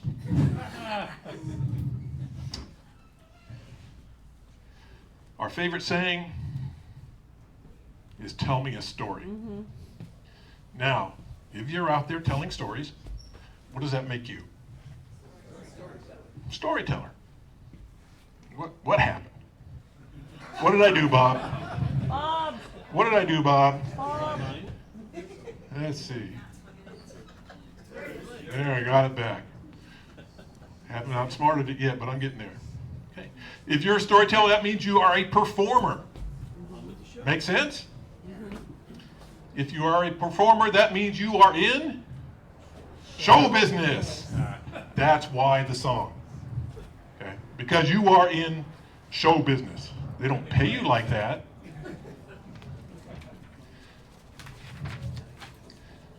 But here we are. Now, the most important thing about being a docent is not how much knowledge you have. It's not the stories you can tell necessarily. It's much simpler than that. The most important thing that you can do as a docent Show up! is to show up. That's right. Now, there have been a couple of people here at the museum, people that I respect, who says, I like that guy, and they point at me. I like that guy. And I will say, why do you like me? Because you show up. Now, I'm here a couple of times a week. I spend about 4 hours at a shot, coming around here talking to people and telling them stories. That's important that you need to show up! There you go. I knew I picked the right person for that. All right. Now, as docents, we have we carry the reputation of the Maritime Museum because we are the ones that our visitors see and interact with more than anybody else. And so we always need to be putting on our best foot, put our best foot forward. And that's, first of all, how you look. You should always look sharp in your maritime garb. Now, last year I picked on Mike Kay over here and had him stand up and show off how he looks in his docent attire, and he always looks fantastic. Today I'm going to pick on Tom Larson. Tom, stand up. Yeah. Tom always looks sharp in his. in his attire. All right. Now, I've talked to different people here at the museum. Well, one person in particular told me one day, and they've been a docent here for a long time. They said to me, I only have one shirt, and it's faded and it's got holes in it now. Maybe I should get another. Well, no kidding. Yeah, you should always look. I have 4 of the short sleeve shirts, and I have 2 of the long sleeve shirts. And a vest. Yeah, the vest. And a vest. The That's pretty new. fabulous. Yeah. That isn't necessarily sanctioned by the docent council, but what are they going to do? They're going to throw me out? Okay. Take away your pay. Another thing that you need to demonstrate as a docent is an attitude. I got an attitude. Boy, have I got attitude. Now, one of the things that I do when I come here, people say, they greet me, I'll say hi to the people in the booth, so I'll talk to the people in the office. They say, hey, how you doing? That's what I say. It's a great day to be a docent at the Maritime Museum in San Diego. All right? Now, I do that, well, I started doing that to convince myself to be in a positive mood when I got here. And that has sort of blossomed into, when I get here, I'm in a positive mood, and I'm trying to bring up everybody else. Okay? You should always have a positive attitude about what you do, about the museum, and what you want to tell them. Makes sense, right? Yes. Let me catch up with myself here. All right. Well, we're talking about telling stories, interacting with our visitors, with our guests. And I've come up with a way to sort of codify that. There are 4 ends of interacting with our guests.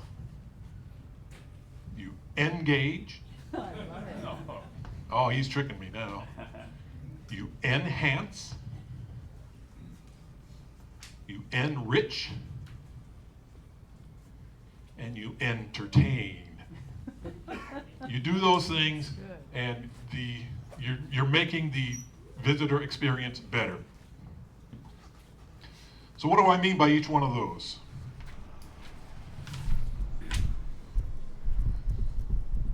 First of all, when you engage, what does that mean? You approach everybody. You talk to everybody. If you're walking down the passageway, hey, how you doing? Having a good time? What sort of questions can I answer for you? Do you want me to take you on a tour? Engage with them. Now, you need to be able to read people after a while and figure out how much do they want to engage with me.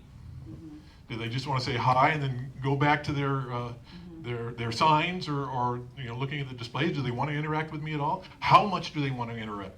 Do they want a lot of information? Do they want just a little bit of guidance? You need to figure that out just by engaging with them. Look eye. Always look eye. I mean, look them in the eyes. Now, some people have a problem with that.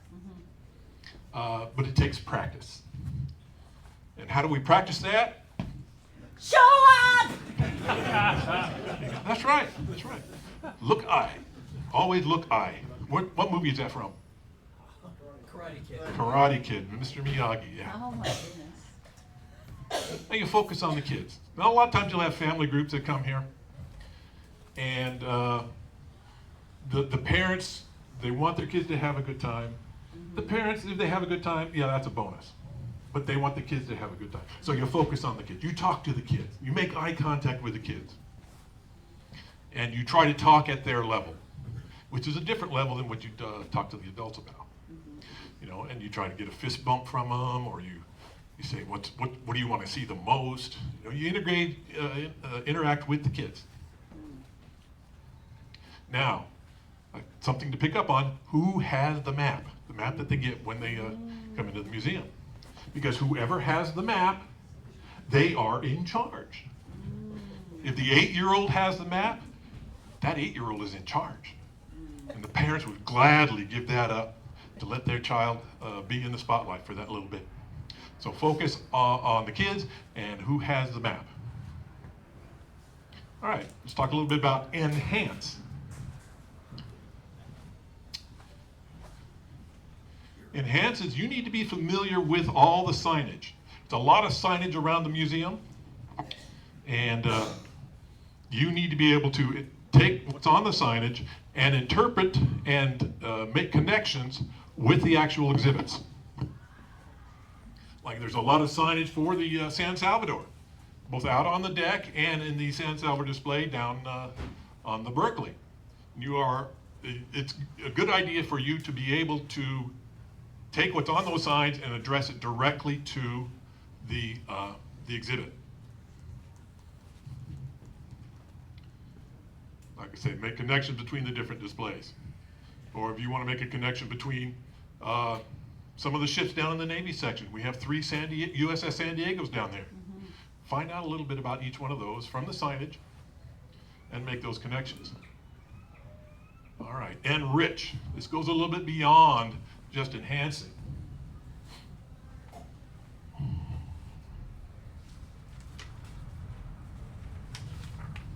This is where it is time for you to tap into your deeper knowledge. Now, how do you get deeper knowledge? Well, some of that's from experience. Some of it's from the training manual. The information isn't necessarily on the slides, but it's in the training manual. You dig into that information and you make the presentation better. You enrich the presentation. You can also do outside research. Now, when I first started coming here as a docent, I had a notebook in my pocket all the time. I'll show you that in a little bit. And I would jot down stuff in that notebook, which would remind me to do some research when I went home, where I could sit at my computer, on my computer desk, tap into Google and Wikipedia and all that stuff to get additional knowledge. I got a tremendous amount of knowledge just about the Japanese torpedo we have down in the main deck. So you use that for making your presentation better. You're going to tell these people something that they can't find elsewhere at the museum. And you throw in your personal experience. Okay? I spent 26 years in the Navy. So I can talk a lot about the different things down in the Navy section. A lot of the other ships, not so much. But I still do my research. I expand on what information is available to the visitors, and I add that in as an enrichment. How are we doing so far? Woo! All right. There we go. All right, now, here comes the entertain part. You have to make the experience fun. For instance. If I'm on the Surprise, and I'm on the quarterdeck, back aft, there are 2 wheels for steering the vessel. And people will ask me, or I will ask them even, why is there 2 wheels? And I will say, well, this one's for reverse, and this one's for forward. Now, when they believe me, I have to quickly change my story, say, no, that's not true. Let's put more people on the hill. But that keeps them entertained. If I'm on the San Salvador. For instance. There we go. Yeah, well, I want to make sure you stay with me here.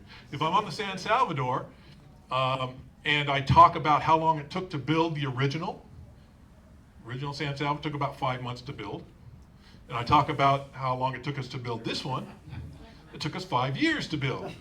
Well, why could they do it in 5 months? Because they knew what they were doing. Us, not so much. Right? Throw in a little bit of humor.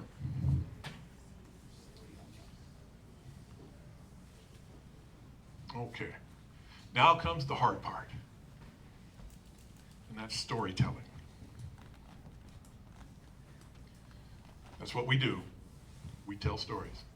So, how do we tell stories? We practice. And how do we practice? Show up! A little slow there. You're falling asleep, not paying attention. Yeah, you practice. Now, those of you that are trainees, do you have to have your mentor here when you come down here? And and walk around on the decks? No. Absolutely not. Come down here on your own when the museum's open, and practice telling stories. Well, how do you tell a story? You tell stories the way you like to hear them. All right, now, we all know that fairy tales start out once upon a time. Now, John's back there laughing. No, it did. Steve's back there laughing already. Those of us that have been in the Navy, we know how sea stories start. And how do they start? This is no bull. Yeah, that's how it started. Now, any Air Force veterans here? Jim's got his hand up back there. One Air Force veteran. Yeah. Oh, Mike K here too, Air Force veteran. Their stories already start out, so there I was at 20,000 feet. Right? Every time, okay. So yeah, tell stories like you like to hear them. And weave what you know into a short narrative. Now that narrative can be a minute long, 2 minutes long, 3 minutes long. 2 hours. Yeah. For instance, I talked about the Japanese torpedo. I can weave that into about a 10-minute story. So that's what you should do. You should have a short story to tell for every area on each vessel. Okay? Which is where your research comes in. And you're reading the signage and be familiar with the signage. Have a short story to tell about each area on each vessel.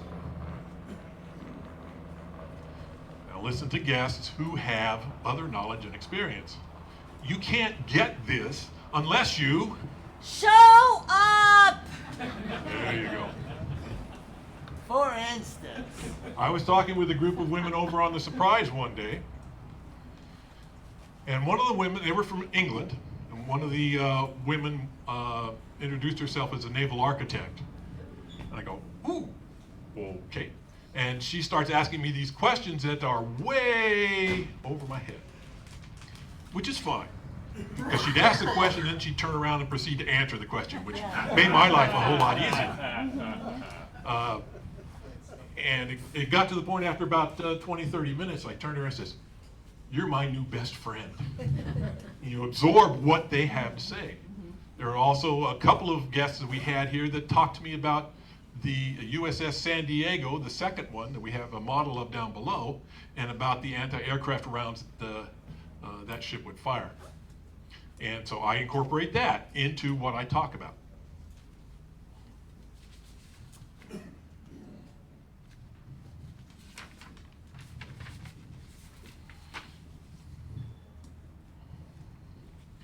Okay, standing deck watch. This is our bread and butter. This is where we interact with the most people. This is where people get most impressed by us here, is standing deck watch.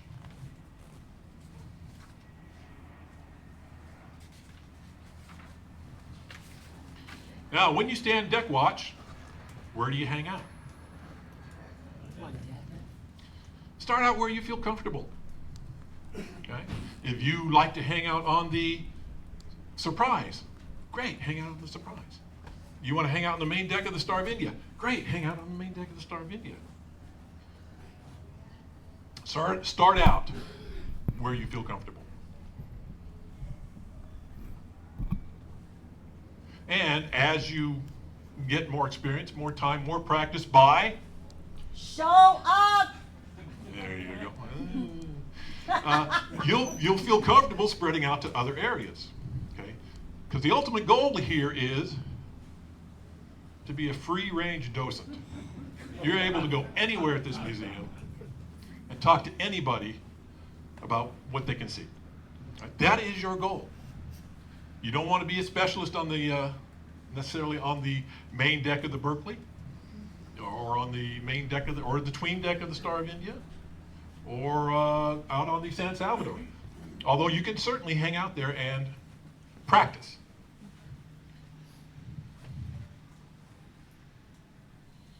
All righty. Deck watch etiquette.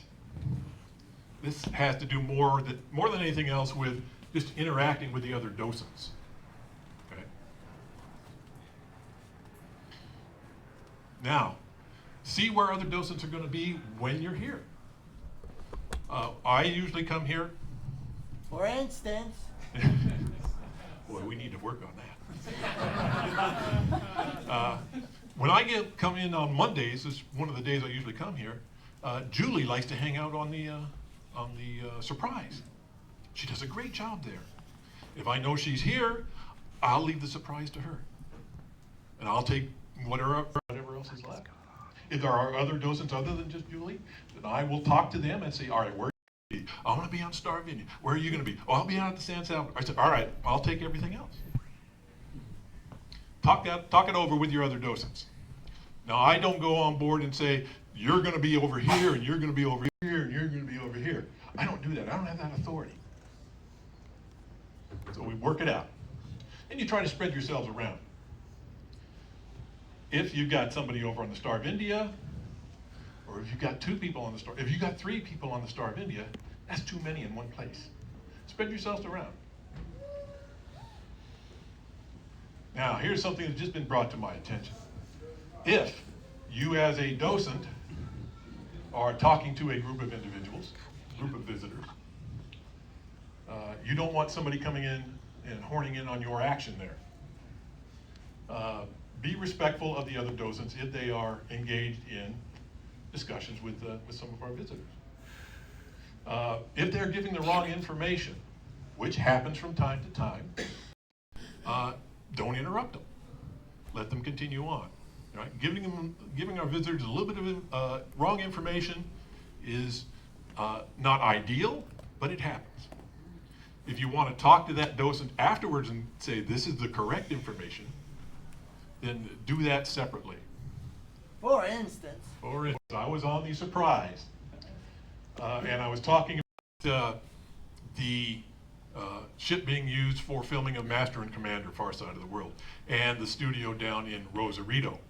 And I was explaining to the visitors how that happened.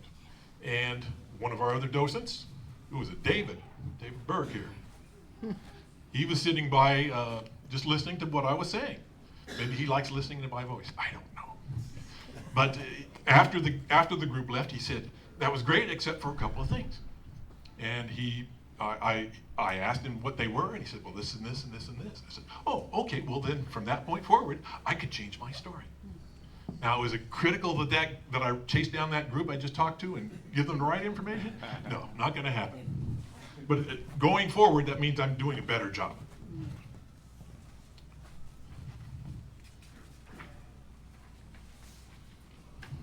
All right. From time to time, you get to jump in and do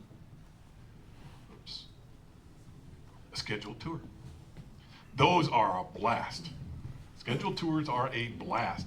You get a group of 8, 10, 12, 15 people, and you get to show them around the museum. Like, how many of you have done your final walkthrough already? All right, a few of you have. The rest of you, don't put it off.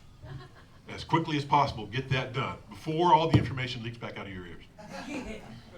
Okay? And before we go on, let me tell you something about that. Over the last 10 weeks, you've had all kinds of information crammed into your brain housing groups. And your hard drives are probably full there, right? That information is utterly useless. Utterly useless. As long as it stays in there. It becomes useful when it starts coming out here. Right? And how do we make that happen? Show up! There you go. There you go. All right, scheduled tours. How do we do scheduled tours? First of all, you need to be early. If your scheduled tour starts at 10:30, be here at least 15 minutes early, so that you can get in your right head and you can be prepared to take the folks on their tour that they are paying good money for. Make sure you read through the docent tour speaking points. Have you all accessed that document? Docent tour speaking points? Excellent refresher. I read that from time to time when I'm riding down on the trolley to come here. I'll pull that out and I'll read it. and encourage interaction. People will have more fun if they are able to interact with you while you are talking to them. But you don't put up a wall and say, no, don't talk to me, don't ask me any questions. That's not going to fly. You'll have a much better time, they'll have a much better time if you encourage them to interact with you. Education programs. It seems like just about every day of the week during the school year, we have a group of students on board, usually on board the Star of India. Now we have the education department here that handles that, and there's one of, they'll be doing one of, I think, 3 different programs on board the Star of India. And you can kind of tell which time frame they're dealing with by what the education staff is wearing. If they are wearing the 3-cornered hats, that means that it's 1774 and they are in Boston. Those kids are in a different time-space continuum. Right. If they are wearing something that appears to be from the 19th century, it could be one of 2 things. It could be they are in 1851 San Diego, or they could be in 1874, I think it is, London, on board the Euterpe as the ship is getting ready to go. So how do we interact with the education department? Don't. That's right. Let the education department people do their thing. They are excellent at it. They are fabulous at it. Make others aware that learning is taking place. Now what I do is I encourage people to listen in if they want, but not to actually interact. There's a lot of information they can glean just from listening in on that particular program, but we don't want them to interact. We don't want them to, actually the students aren't able to see them, because like I say, they're in a different time-space continuum. So our other visitors can listen, but not to disrupt the training process. All right. Have you heard this phrase before, docent on deck? What is that? It's an impromptu tour. If you get a wild hair somehow and you want to give a tour, but there's not one scheduled, but you want to gather up some of our visitors and take them on a tour, there you go. Do that. I encourage you to do that, because then you're able to practice by show up. There you go. There you go. You get some help from back there with Margaret. Yeah. All right. Now it works well at the opening, when you're opening, because sometimes there will be a line at the ticket booth, or if you have a lot of guests that are here. That's another good time to actually do the docent on deck tour. Impromptu. Just make it. You take them on the 2-hour tour like you would when you're doing your final walkthrough, and you're able to explain a whole lot of stuff in a couple of hours, if they're willing to do that. Now, if they happen to drift off sometime during the tour, that's okay. Are you being paid by the number of people you get pushed through? No. Are you getting paid at all? No. So that's why they pay you the no bucks, right? All right, and I've done this a few times. I don't do it often, but I do it from time to time. I'll say, all right, if you want to go on a tour, I talk to the folks out at the ticket booth, you want to go on a tour, meet me in the gift shop in 10 minutes. And that gives me an opportunity to run and get my gear ready so I can lead the people on a tour. Now, Rebecca has provided many of us with this lanyard here. On one side it says, ask me about a mini tour. Now, how many of you experienced, seasoned docents actually wear this? Once in a while. Okay, I'm glad to see that. Generally when I'm here, I'm the only one, but there may not be a whole lot of other docents around. Ask me about a mini tour. Well, what is a mini tour? I say, you pick the vessel and I'll give you a tour. And somebody says, I want to go on the San Salvador. Let's go on the San Salvador. And you give them a tour of the San Salvador. Or I want to go on the surprise. All right, let's go. We'll take about 15, 20 minutes and we'll talk about the surprise. And then you let them go on their way. Sometimes they want to take you along with them so they can go to the next vessel and say, I want a mini tour. And I go, oh, crud. Okay.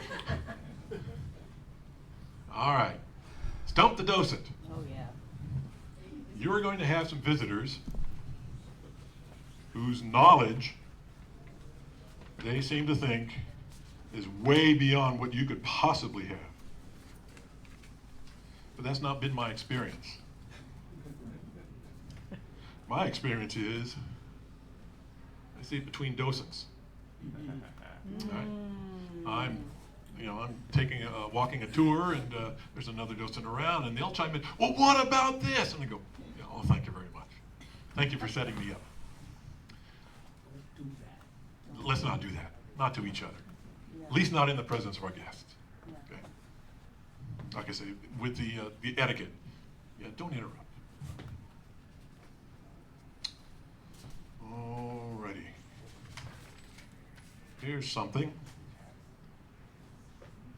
Oh, if you don't know, just say so. If you don't know the answer, and you're not astute enough to make it up on the fly. We don't do that, do we? Never do that. Then just say so. Now, most of the time, I can make something up that sounds plausible. It might even be right. I'm not sure.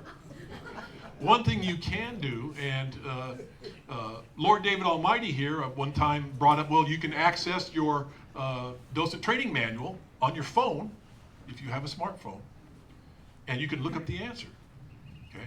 In order for me to do that, because I don't multitask well, I would have to disengage from talking to the guests in order to access the training manual on my phone. I would much rather stay engaged with the guests and say, oh, I don't know, but I'm going to have to check that out. I'm going to do some research and find out. And that usually satisfies them. All right, gratuities. People will, from time to time, want to give you a tip for giving them a real positive experience. What do you do with it?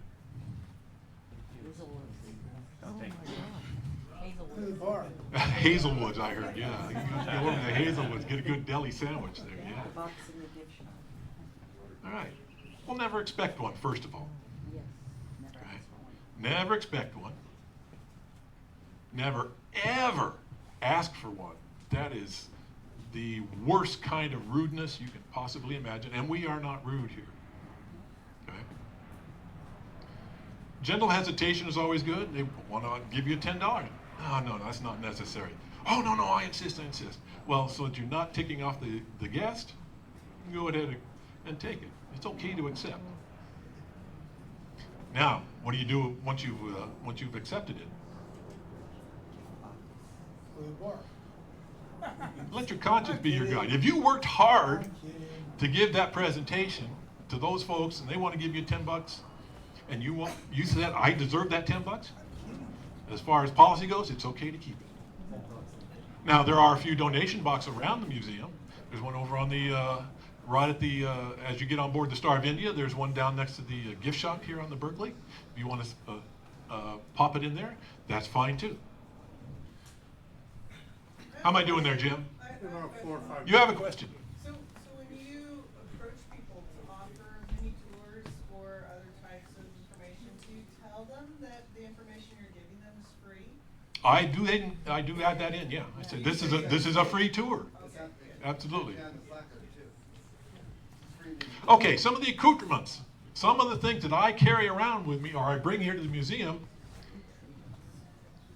when I show up to do deck watch.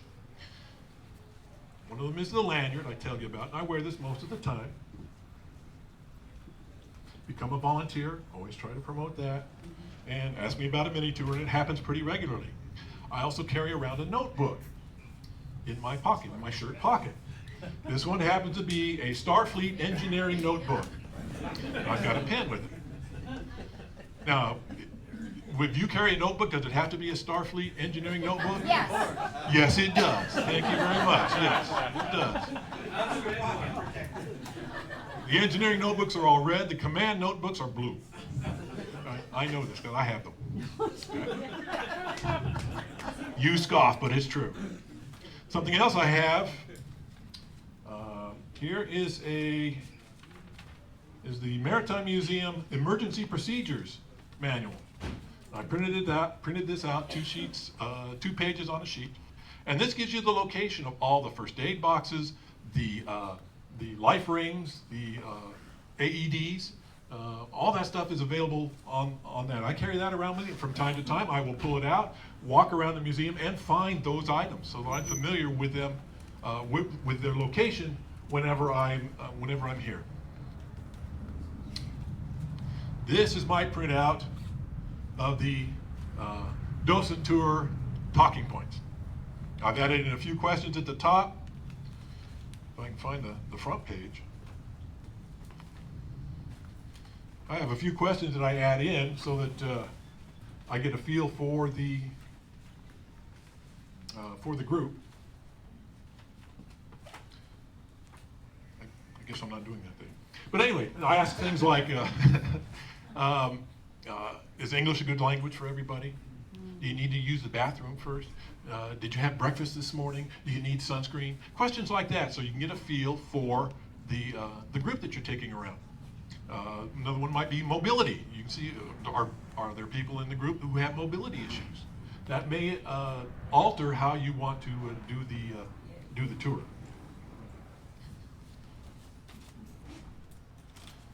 Something that I put together is pocket specs for the Maritime Museum vessels. I put this together, and I extracted the information from the Docent training manual and from some of our other training resources. And it gives all the numbers that I have a difficult time holding on to sometimes. It tells me the Star of India, the length is 205 feet at the waterline, 278 feet from stem to stern, et cetera, et cetera. It gives you all those numbers. And people are going to ask me, well, how tall is the mast on the Star of India? And I pull this out, and I say, well, I've got that information. And I keep it in my pocket right here all the time. What else do I got here? Oh, I have a cheap pair of binoculars. And I mean cheap. Less than $10. Sometimes there are vessels that are moving through the bay here, and I'll pull these out and say, oh, well, that's whole number, whatever it is for a naval vessel, and I can look up what exactly that vessel is. Or people ask me about that. That's good to have handy. Now, when I am here, whether it's in the wintertime or summertime, I get dehydrated. And I can tell that when I go home and I use the bathroom, I'm dehydrated. I can tell that. So, I bring from home 1 liter of liquid. This happens to be peach flavored tea, which I love. And I will drink that while I'm here. I also have another water bottle that I keep down in the refrigerator down in the galley. Now, how many of you know where the galley is? All right. If you want to know where the galley is, come see me after this presentation. Okay? And I'll show you where it is. That's another place where you can stow your gear while you're out docenting. But I'll have this bottle as well, and on warm days like last week, I'll drink that as well. I don't know if you've noticed this here. Have you seen this here on my hip? This is a speaker system, and it connects to this headset right here. We'll up the volume a little bit. And I use this when I give tours so that at the end of a 2-hour tour, I don't have a raspy voice. This keeps me from having to shout over the ambient noise here at the Maritime Museum. And the people seem to like it. It doesn't become too obtrusive. But I use it when I do the tours. Now, if you want to have orders, I got this off of Amazon. If you want to have ordering information, come see me afterwards.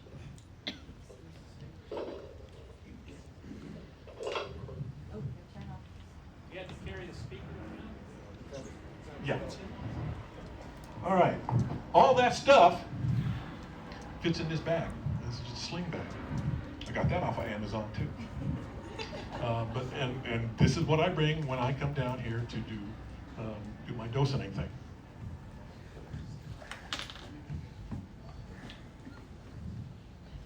All right. Now, any questions from the trainees? you encourage people to bring water for themselves if you're drinking water as you're giving the tour? I Well, mean, if do you they sell have it? water with them, then yeah, they can certainly drink it while they do it. We don't sell water here. We do have several scuttlebutt. We do sell water here? In the gift shop, okay. Thank you, David. Thank you for correcting me. I appreciate that. Where was I? Oh, there are several scuttlebutts around here. That's a Navy word for drinking fountains. There's one. Yeah, there's only one that works. It's on the Star of India. There's one out at the foot of the brow near the Surprise that doesn't work. There's one down in the gift shop here on the Berkley that doesn't work. But if they need to, they can come up here to the restrooms or any of the restrooms in the museum, scoop their hands and drink that. If that's what they can do. What else? Yes. So if you're a docent on deck and there's a bunch of people like standing around wanting to ask you questions, but there's a person that is just taking a lot of time and you can't disengage, do you have any recommendations for saying, I'm gonna talk to these guys now? That's a tough one. Yeah. And I personally, I would probably stay engaged with that first person. Okay. You know, and the other people, they're going to get exasperated or they're going to be nice and wait. Okay. Sometimes you can just simply say, excuse me for a minute, did you have a question? And make it quick. So you're saying your commitment is to that first person until they're done, then you go to other people? Well, you just use reasonable judgment. I mean, if it's, this person may have an emergency, and you gotta, you know. No, make I'm not yourself talking about the available, but emergency, Just reasonable judgment. Okay, we're going to move on real quick here. Experienced docents, any tips or tricks you want to add in here? We don't have much time. Just real quick. Have you had an experience or have there been experiences with emergencies? Maybe you could share. Yeah, actually it was an emergency with a docent a couple of weeks ago. My mentor is Ben Valou, and he was here on a Saturday, and he was feeling a little bit lightheaded. He was standing out by the rail, and he was feeling a little bit lightheaded, and he decided he wanted to go sit down inside the ticket booth, which the person running the ticket booth was fine with. As soon as his butt hit the stool, blacked out, fell down. And he didn't wake up until there were paramedics there. And he didn't, he was fine. He managed to drive home by himself, and all that sort of stuff. But yeah, it does happen.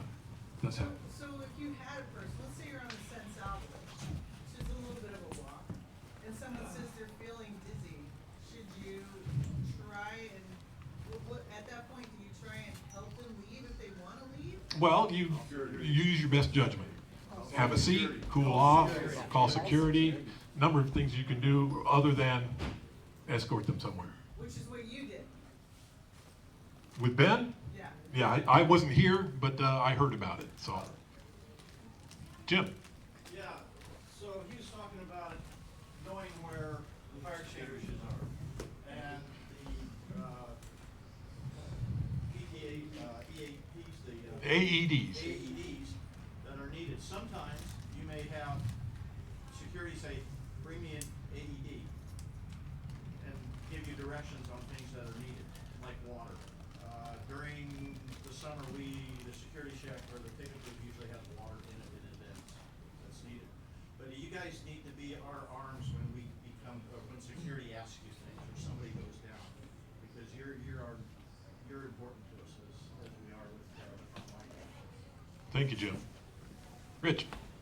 One of the things that I have a problem with, and you will hopefully develop, is you have so much knowledge that you can't possibly cover our ships in any real depth in 2 hours, which is the normal length of our scheduled tours.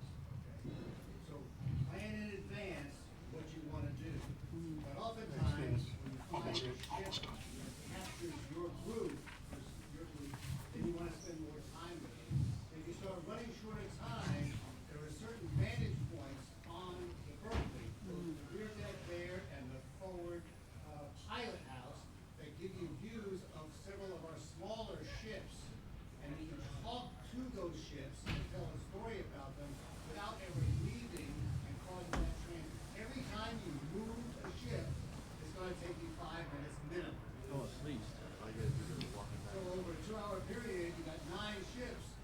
45 minutes out of your 2 hours, you spend nothing doing but walking between them.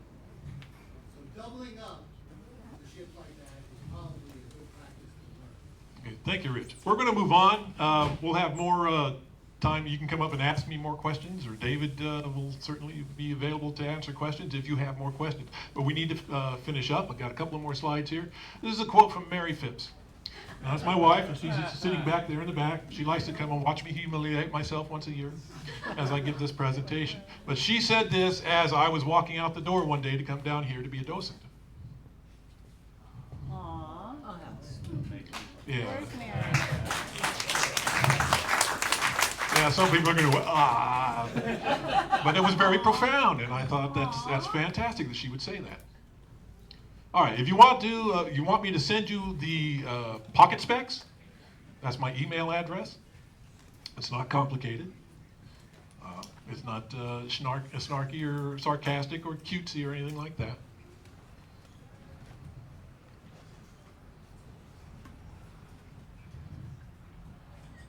And I'll come back to this. I want to finish up the slides, and then we'll come back to this, and you can copy it down then. Joke of the day.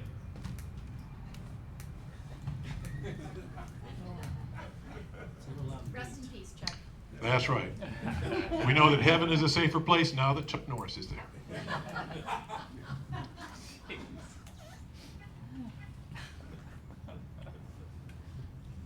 All right.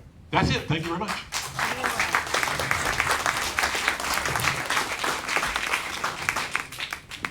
Well, thank you, Dennis. As you can see, everybody that gets Dennis up for a tour doing deck duty has good timing and is a lucky person. Appreciate it. Use his attitude. And best of all, never forget. Show up! 50% of the people we train every year to be docents that successfully pass all the requirements, take the test, do the tours, fail to. Show up! And those of you that do Show up! are here. Woohoo! So come back just because you pass it. Don't get shy after that. You go, I don't know if I could. You get nervous, just come and show up. Everything comes from that. David Clark asked to do a little wrap up. We're already 5 minutes over. Come on up, David. I think we've pretty well covered it, but I did want to say one thing. Over the last 10 weeks, Jim Cassidy has been working very hard to put this program together. I think we ought to give him a break.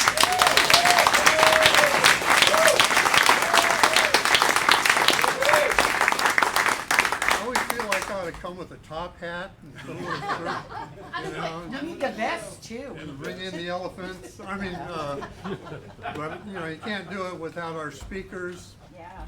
Most of you here are speakers.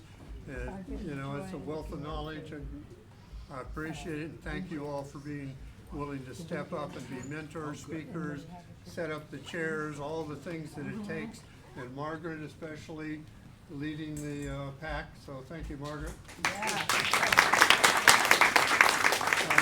So we're going to forego, David?